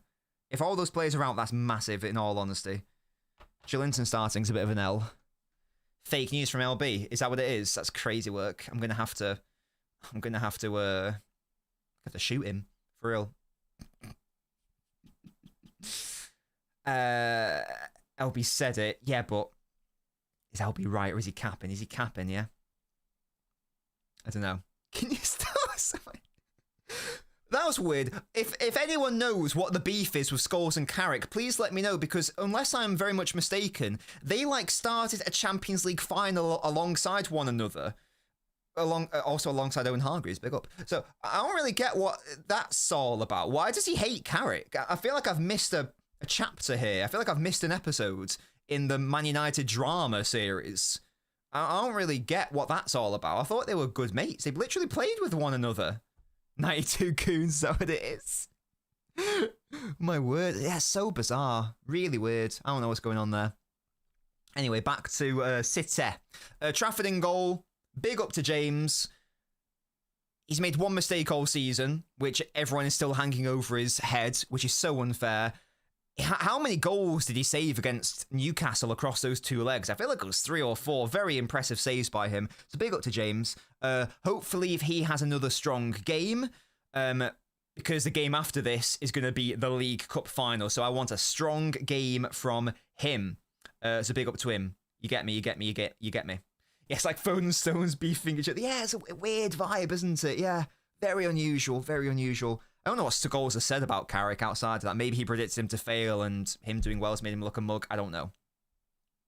Yeah, so let's assess. So we know that Donnarumma is obviously not going to start. So what are the defensive options? Well, we've got Lewis. We have Ake. We have Yoshko. We have Elaine. I think, or is Elaine still injured, actually? Is he still injured? He might still be injured. I'm going to assume he's still injured. Stones, is he still injured? No, Stones is back, isn't he? Is Stones back in the side? Back in the squad, sorry. Was he on the bench recently? I can't remember. I always lose track with Stones. I always assume he's injured. He was on the bench. Okay, he was on the bench. Was Elaine on the bench? No, he wasn't. So, but Stones was available. Gahey, Diaz, Nunes. Look at these defensive options, guys.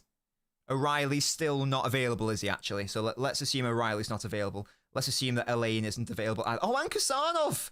Oh my god! Look at this! Ew, my boys! My defensive boys! Oh shit, yeah, Yoshko's injured. No, I forgot. We do not have Yoshko. I forgot. No. Oh well. Anyway, there's still a lot of players here, to be honest. Holy haram. Yes, guys. Let's get this 0-0 victory. Take it to penalties. Bring Donnarumma on. That's how you immediately win. Bernardo can also play left back. True. Very true. Foden centre-back arc? Question mark. Can you imagine? They should it wouldn't work on any level because of how much insider information there is nowadays. But can you imagine like a John Cena re-entering the Royal Rumble by surprise after like tearing his pectoral and no one knew he was going to come when his music drops? How sick would it be, like, if Gavadio came out of the tunnel at halftime, like, oh, back out! There's Yashko's music! I know it can't ever happen, but wouldn't that be hype? Come on, let's make that happen, guys. That's some sort of baller league type bullshit, but let's make it happen. Come on, the Croatian national anthem, yeah. Right, so let's, what are we saying? Centre-backs, left-back, option, centre-back, centre-back, centre-back. Centre-back, centre-back, Baker's man. Centre-back, centre-back, Baker's man. Right, what are we saying? I'm gonna say game's gone. Now, at the end of the day, this is a must-win game. We have to have a degree of rotation because Real Madrid's coming up. Good morning, Colin. We've got to have a degree of rotation, but I still want us to field a very strong team, and I need us to win this game because I think we've got a very good chance of winning the cups. I think we've got a much less chance of winning the league. It's not the same as saying sack one off, obviously, but I want us to take this game very, very, very seriously. Unfortunately, I'm not gonna predict Rico Lewis to start, even though I love Rico Lewis. I'm not going to predict him to start, certainly not in defence. Maybe we can have that conversation from the midfield, but I don't think I'm going to predict Rico Lewis to start in defence for this game. So our right-back options become Nunes, Kusanov, technically Stones, but probably not. Centre-back options are here, and I'm just going to predict that Aït-Nouri will be starting at left-back. I guess Ake could, perhaps Ake could, but maybe not. Nunes needs a rest, says Fenway, and I think he might be correct. Is this a game for a cheeky Kusanov situation? The only problem with that is that if we do play Kusanov at right back, he did for Sachin. I'm assuming for this game that Elaine's not available, though.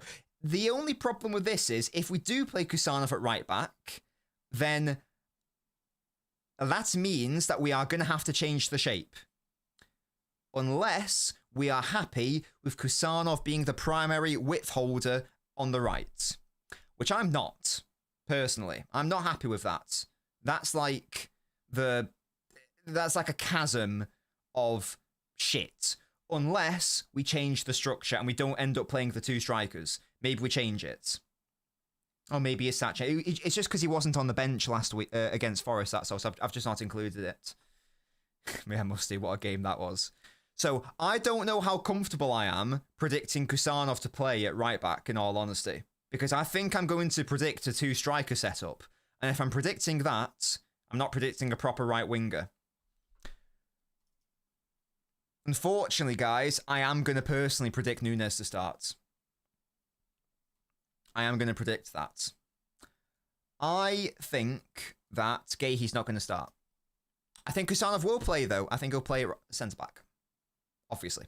The question now, but I don't think the Stones are going to play either. I'm just going to eliminate Stones pretty swiftly there. Kusanov will play, it's just where he plays, I suppose. Do you think the system changes? Maybe I'll change it when we get to the forward players. I'm just thinking when we played Newcastle recently.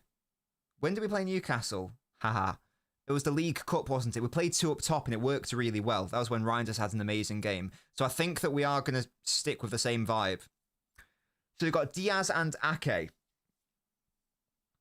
I think there's got to be some rotation here. Why no John? I don't think it's the game that you... Has he started since his injury? He may have done, in fairness.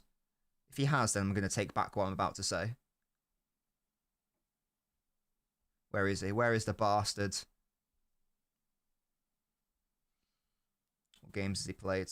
Oh, Salford, to be fair. Started against Salford. But he's not played... Oh my God. He's not played a minute of football since the 14th of Feb. Happy Valentine's. And that was the first game back after injury. Do I want to predict him to start away against Newcastle?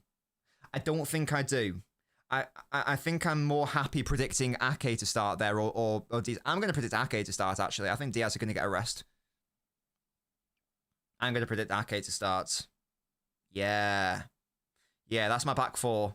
It's still strong, but it's also rotated a little bit. I would take. That's fair as Musty. I think I'm going to predict that as a back four. What are you guys saying, though?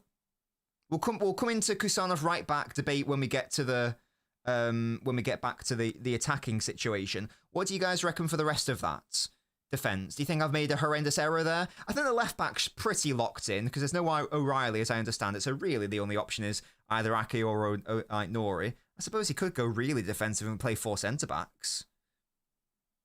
Really, Musty, you don't say. Do you reckon Johnny Stone starts with Ake left back? That could also be an option. It just means Nori doesn't get to play in the defence, and I've been really enjoying my Nori. You guys know me. I am an Nori believer. I am an Nori believer. Yeah, Kusanov will definitely be playing, no doubt about it, Tahiti. Felix Stones gets some minutes, but not sure if he starts. I just don't know if he starts in a challenging game against Newcastle at St James's Park as well. That's all I'm thinking. That's all I'm thinking. Yeah, big up, man. Big up to Nori. I love him so much. He's so fun. Oh my god, it's like watching. You guys know I had a bit of a fetish for Kolarov. I've got it for Nori now. He's in the love category now. I love Nori, and I didn't think I'd enjoy him as much as I am doing. I knew he'd be fun for us and good for us, but god, he's so good. Yeah, I love him. I love Ran. Big up to Ran. I love my random access memory, and I love my Ryan Nori. You get me? He literally has Nunes, yeah. And I don't think I'm picking it, for the culture or for the vibes. I think he's deserved them. He's the Shirky of left backs, and I love Shirky as well. Like, he's also in the love category. Big up to Shirky. I love that man. So there we go. So I'm comfortable predicting that back four. Maybe I'll take out Nunes and pop in Diaz instead later. But I think that's a decent prediction. There's got to be some rotation, but there's got to be some consistency as well. Otherwise, we're gonna lose the game. Nico has not. When's the last time? I'm gonna go against my own logic here, but I feel like Nico's not played football in a minute. I feel like Rodri's been playing a lot of football recently, and I'm gonna maybe argue that Nico could be the better bet. Yeah, Nico's actually not played either since Salford, but of course he hasn't had the injury situation that Stones maybe has. I think this is a game where you start Nico. Hasn't played football in 15 years. I do, despite again the contradiction in what I'm saying there. I think that this is probably a game where if you're only going to play one of Rodri or Nico, you probably want to, at St James's Park, you want to err more on the side of like defensive solidity, and I think that's what Nico is. I'm not sure, Fenway. It's a good question. If he's not fit and available, he's not fit and available. What was the game where Rodri was like on the floor and like dead and someone had to pick him up? Which game was that? That wasn't too long ago, was it? I don't think that was too long ago.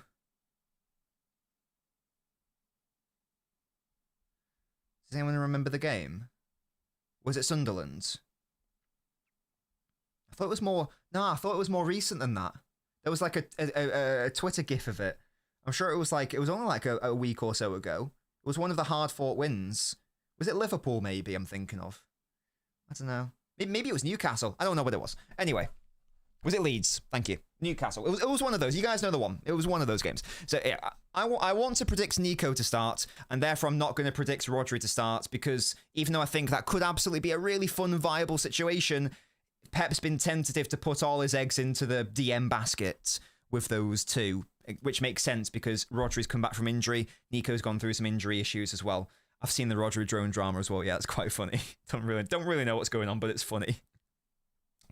Now, are we going to predict Bernardo to not play, considering that Nico O'Reilly isn't available? This is where it becomes quite frustrating that Nico O'Reilly isn't available, because if O'Reilly were available, then what you could do quite easily is just do this.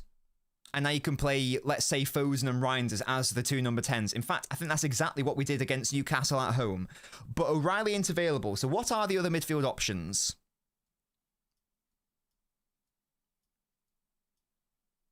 realistically, I think technically that again these are more like attacking options. They're never going to play there. Realistically, these are the options. And perhaps this is where we need to have a rethink. Because Fenway is right. Bernardo will start against Madrid. Now, can Bernardo start this game, which is going to be hard fought? And can he start against Madrid? Shaky's not on the bench, singular technique, don't you worry. Not yet, we haven't decided yet. This is maybe where we need to have a rethink as to what the off-ball structure might be. Because if Bernardo doesn't play, then we need to have a conversation about what we're doing. Because if Bernardo doesn't start, what does that mean? And we're assuming that Rodri isn't going to play with Nico. Let's assume that that's not going to happen. It means that we're either going to have to see Lewis in midfield, and or Foden in midfield, and or Reinders in the midfield three, which is a choice to have, considering what we've just spent an hour talking about with Foden and Rico Lewis maybe not being the best bet for St. James's Park. So, unfortunately, Stones in the midfield. Oh! Hang on.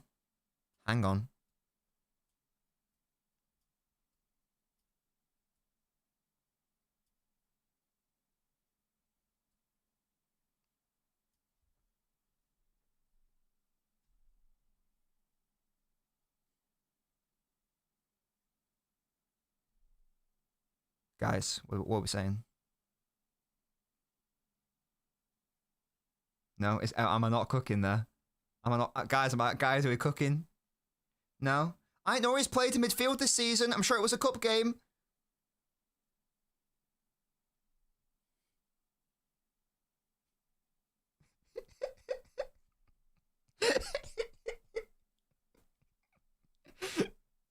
No, is that not a dub? Is that not a dub? No, okay. Cooking dry eggs. I think there's something in this, you know, low key. That's a great question, Fenway. I don't have the answer for you. I don't have the answer. Nah, it's not going to happen, is it? Nah,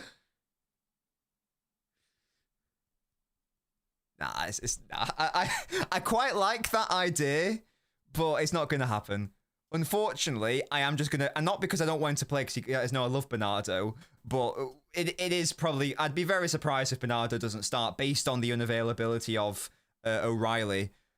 If you don't do that, and if we think that Rodri and Nico ain't happening, then Bernardo is just going to get right into the ground, not for the first time, but yeah, unfortunately, I am probably going to predict Bernardo to start.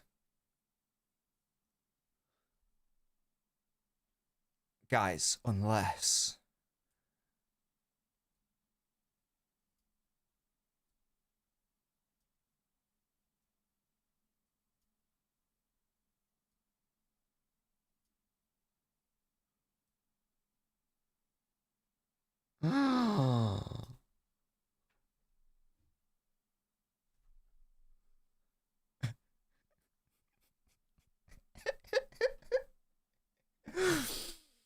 Guys.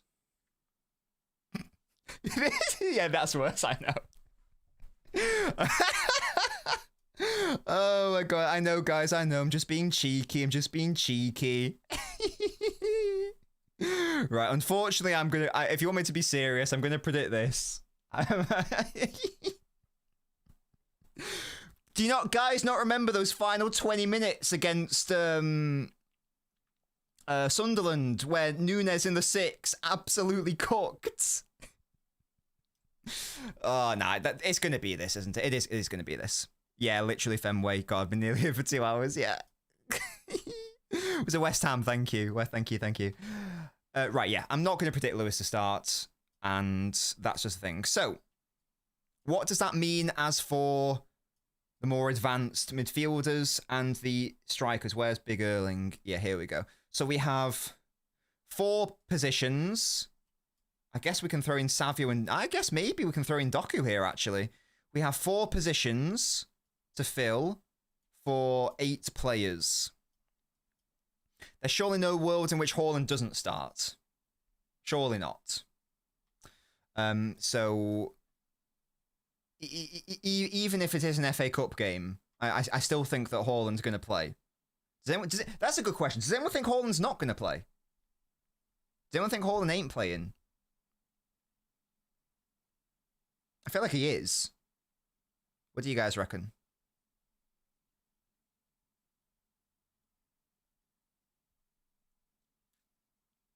If Haaland's still recovering from his knock, he could be on the bench. How many minutes did he play against Forest? I feel like it was a lot. He played the whole game against Forest. Thinking emoji. Thinking emoji. He's just come back from injury. Do we want him to play... Wait, when did he get injured? It was only a slight knock, though, wasn't it? But he is, regardless, still just come back from injury. Do we want him to play 3 full 90s? Well, to start 3 games, at least one being a full 90, in a week? Question mark. Maybe not. Maybe not, maybe not, maybe not. Maybe this is a game where we don't start Erling. Maybe, this is a game where we run the same front 2 against Newcastle in the League Cup, which caused them a lot of problems. And that was Marmoush Semenyo. Question mark. This was the League Cup, and it was at the Etihad, but that was the front 2 that we went with that day. Do we give Big Erling a rest? Does Pep give Big Erling a rest? Or is that unrealistic? Or is that unrealistic? What are we saying? Now Pro is cooking. Haaland starts as Melody. Semenyo already played every game. He needs some rest. Give me a fresh Haaland against Madrid. Powers as Olive. I predict both Savio and Doku to start back to a 4-3-3. Ooh, do you think so? I wouldn't be against that at all. Do you think Kusanov right back touchline wingers? Okay, let's do that then. Let's operate under the assumption that we're playing a different setup then, shall we? Let's do that then. So we'd have Nunes not play. We'd have Kusanov come in. We'd have probably Diaz in the back line as well. Kusanov. No, Kusanov's at right back. So you have Diaz there, are we saying, to give Gehi a rest? If we're saying we give Haaland a rest as well, then what does that mean? It would mean that you'd have, Savio here, Doku here, a striker there. Means there's no Semenyo, obviously. And then a midfielder, like a Reinders here.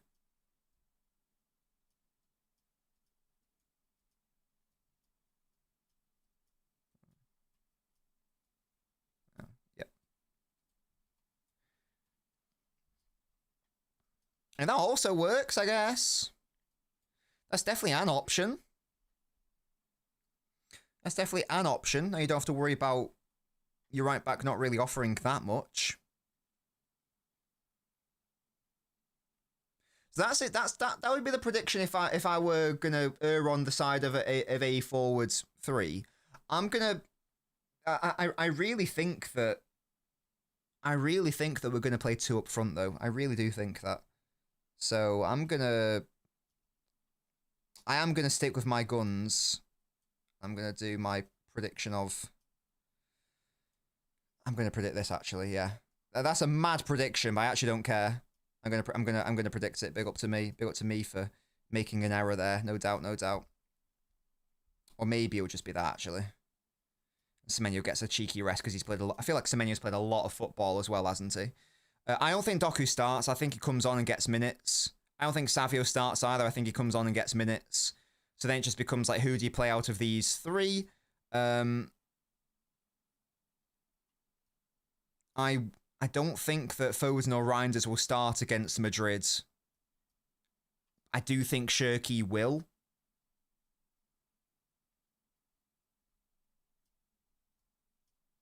So I'm going to predict that. Now, this is the exact same forward four that we did against Newcastle in the Cup. And outside of it being Bernardo in for O'Reilly, who's only in the team because of an injury to O'Reilly, this is actually the exact same midfield and attack that we played against Newcastle in the League Cup. Now, that was at the Etihad. It did work. I can't remember what the defence was that day. I know we had Aït-Nouri at left-back, in fairness. So I'm going to predict this for tomorrow's game. It's with an eye on rotation, of course. So I'm not starting Semenyo. I'm not starting Haaland. I'm not starting Shirky. It's with an eye on not wanting to overly expedite the return of Savio and Doku. I think you can definitely bring them on. It's also giving like rest to players like Nunes, Semenyo, Haaland, Gahey. Oh yeah, put Nunes back in. Sorry, yeah. You're right. I'm not predicting Nunes to do that. That's there. Sorry, so this is my team. This is the team that I'm predicting to start. Once again, it's the exact same midfield and attack that we played in the League Cup. So it's the same goalkeeper. I think it's the same fullbacks. Why do I keep saying I think? Why don't I just... I think I've got more Lego, guys. Why am I acting like I don't have the internet at my disposal? What did we have that day? Oh, no, sorry, it wasn't. We had Semenyo that day. My bad. It was Semenyo instead of Haaland. I literally said that earlier. But yeah, we had O'Reilly where Bernardo was. It's actually the exact same back line. It's obviously the same goalkeeper. It's the same back four. It's the same midfield duo mitigating the O'Reilly injury. It's the same double 10 situation of Reinders Foden. The only thing I'm predicting is Haaland to start over Semenyo, just because Semenyo's played so much football. Although I will say ideally I would rest Semenyo, but no, I would start Semenyo, but I think he probably does need a rest. So there we go. That is my team. Like in terms of creativity? I don't think so, because, I mean, this team scored 3 goals against Newcastle earlier in the season. So I don't think so. TBH. Nunes, creative player. Aït-Nouri, creative player. Foden, creative player. Reinders, creative player. Bernardo has illustrated he can be that as well. Marmoush isn't a directly creative player, but his runs are creative. Okay, Haaland, fine. I think there's plenty of firepower in that team. I think that's good. Your width here is coming from the fullbacks. We know the two strikers are going to stay high, so we know that it's St James's Park. The Newcastle are going to press high. So even though we have the better ball playing goalkeeper in Trafford, it wouldn't surprise me if we just went direct, but more accurately, up to Haaland. It wouldn't surprise me at all, and we stretch them with those two strikers like we have done against Wolves and indeed against Newcastle, etc., etc. So this is my prediction for the lineup. It's not too much wiggle room, considering that we do have Madrid coming up, and the fixtures are coming thick and fast. Defying Abu with a Foden starts. The reason I'm starting Foden is because I think that Shirky will play against Madrid, and so I want to rest him basically.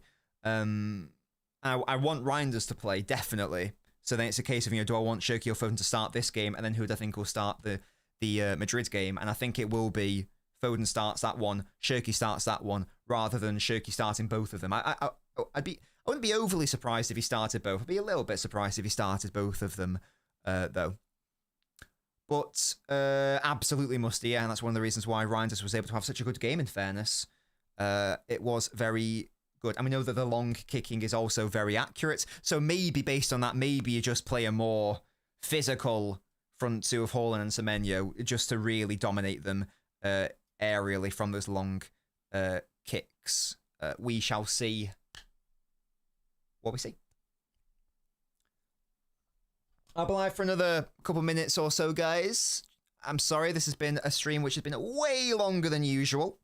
But there was so much to talk about, and I felt that I wanted to talk about it, so I did. Yeah?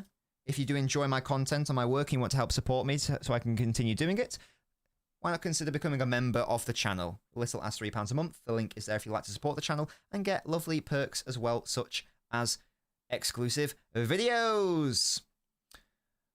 Doc and Savio stars is written all over it. It says Nintendo.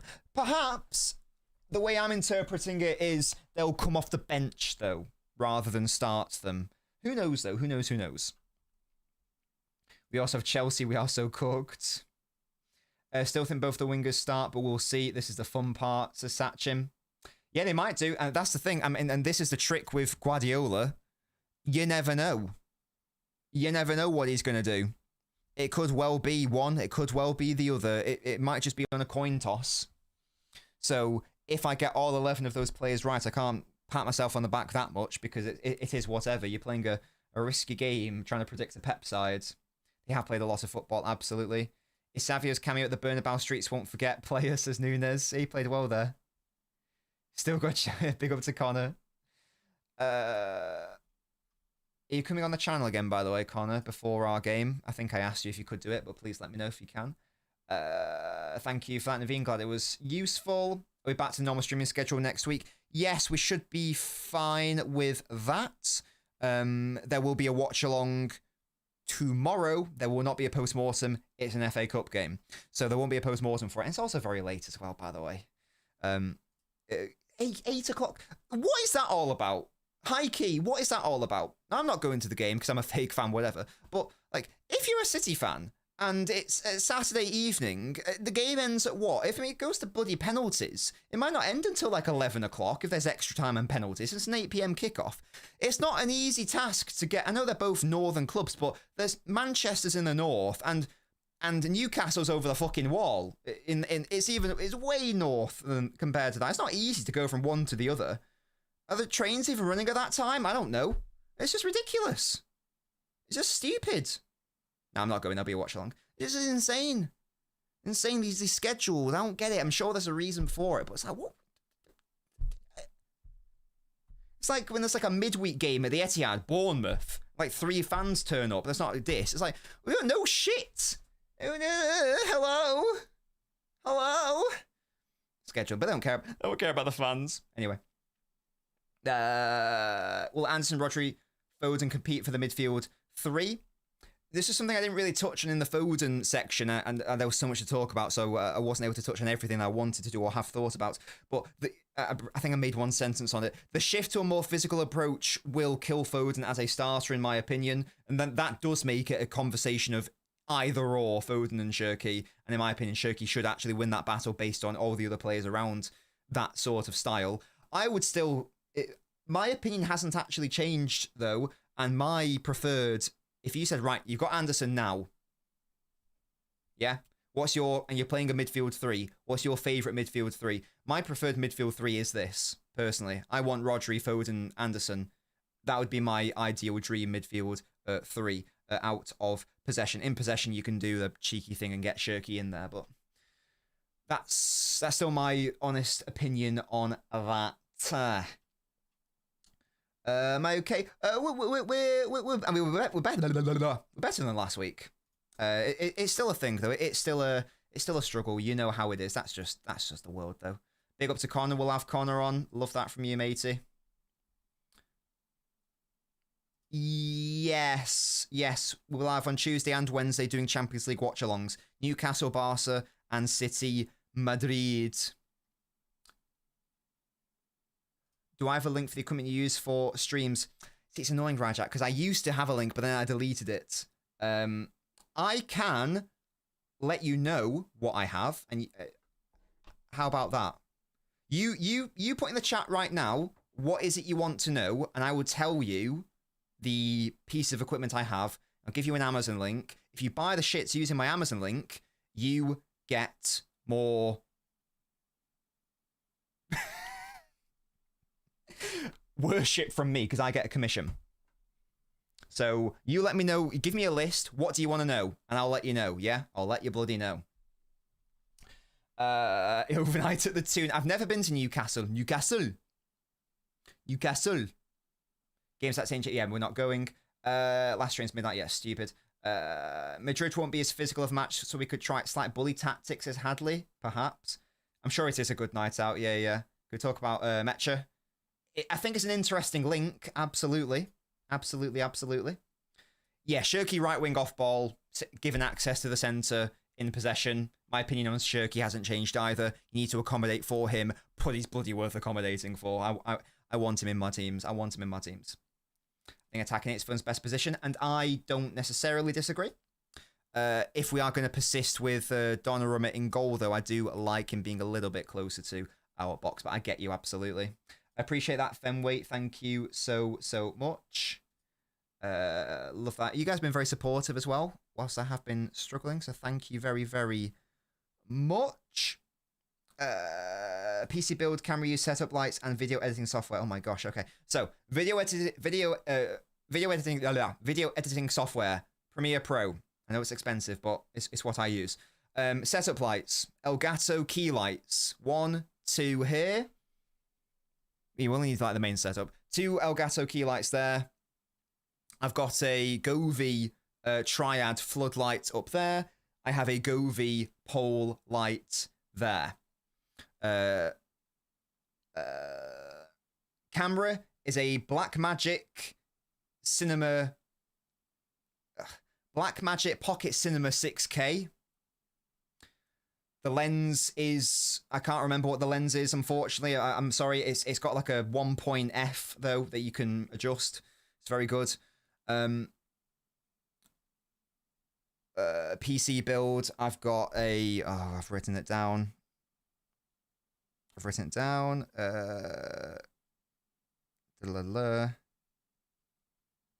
GPU. If I type in that, hopefully that'll come up. Yeah. So, GPU. I'll just say this all quickly. Motherboard, Asus TUF Gaming X670E Plus ATX AM5. CPU, AMD Ryzen 9 7900X3D. GPU, Asus ProArt GeForce RTX 480 Super. RAM, Corsair Vengeance 64GB DDR5 5600. PSU, Corsair RM1000X Shift 1000 Watt 80 plus gold. SSD, it's a Samsung 500GB. Other SSD, it's a Samsung 1TB. Other hard drive is a WD Blue 4TB. CPU cooler is a Corsair H100i Elite Capital X.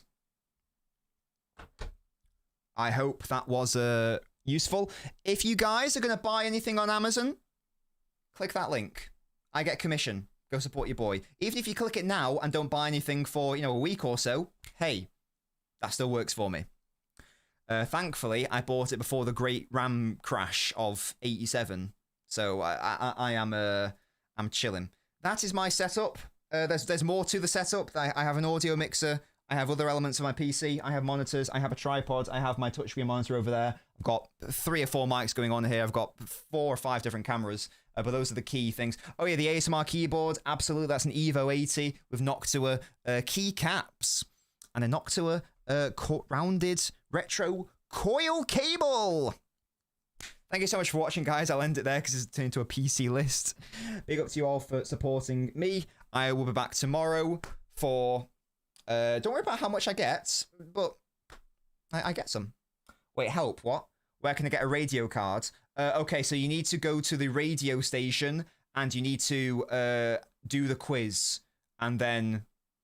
oh no, that's to activate Whitney. Yeah, you still need to go there to get a radio card, I'm pretty sure. Go to the radio station, speak to the people on the bottom floor. I'm pretty sure that's the way to do it, I think. I haven't played Heart of Gold in ages. I think that's right. If it isn't, let me know in the Discord DM and I'll sort you out. Big up to all of you. Thank you so much.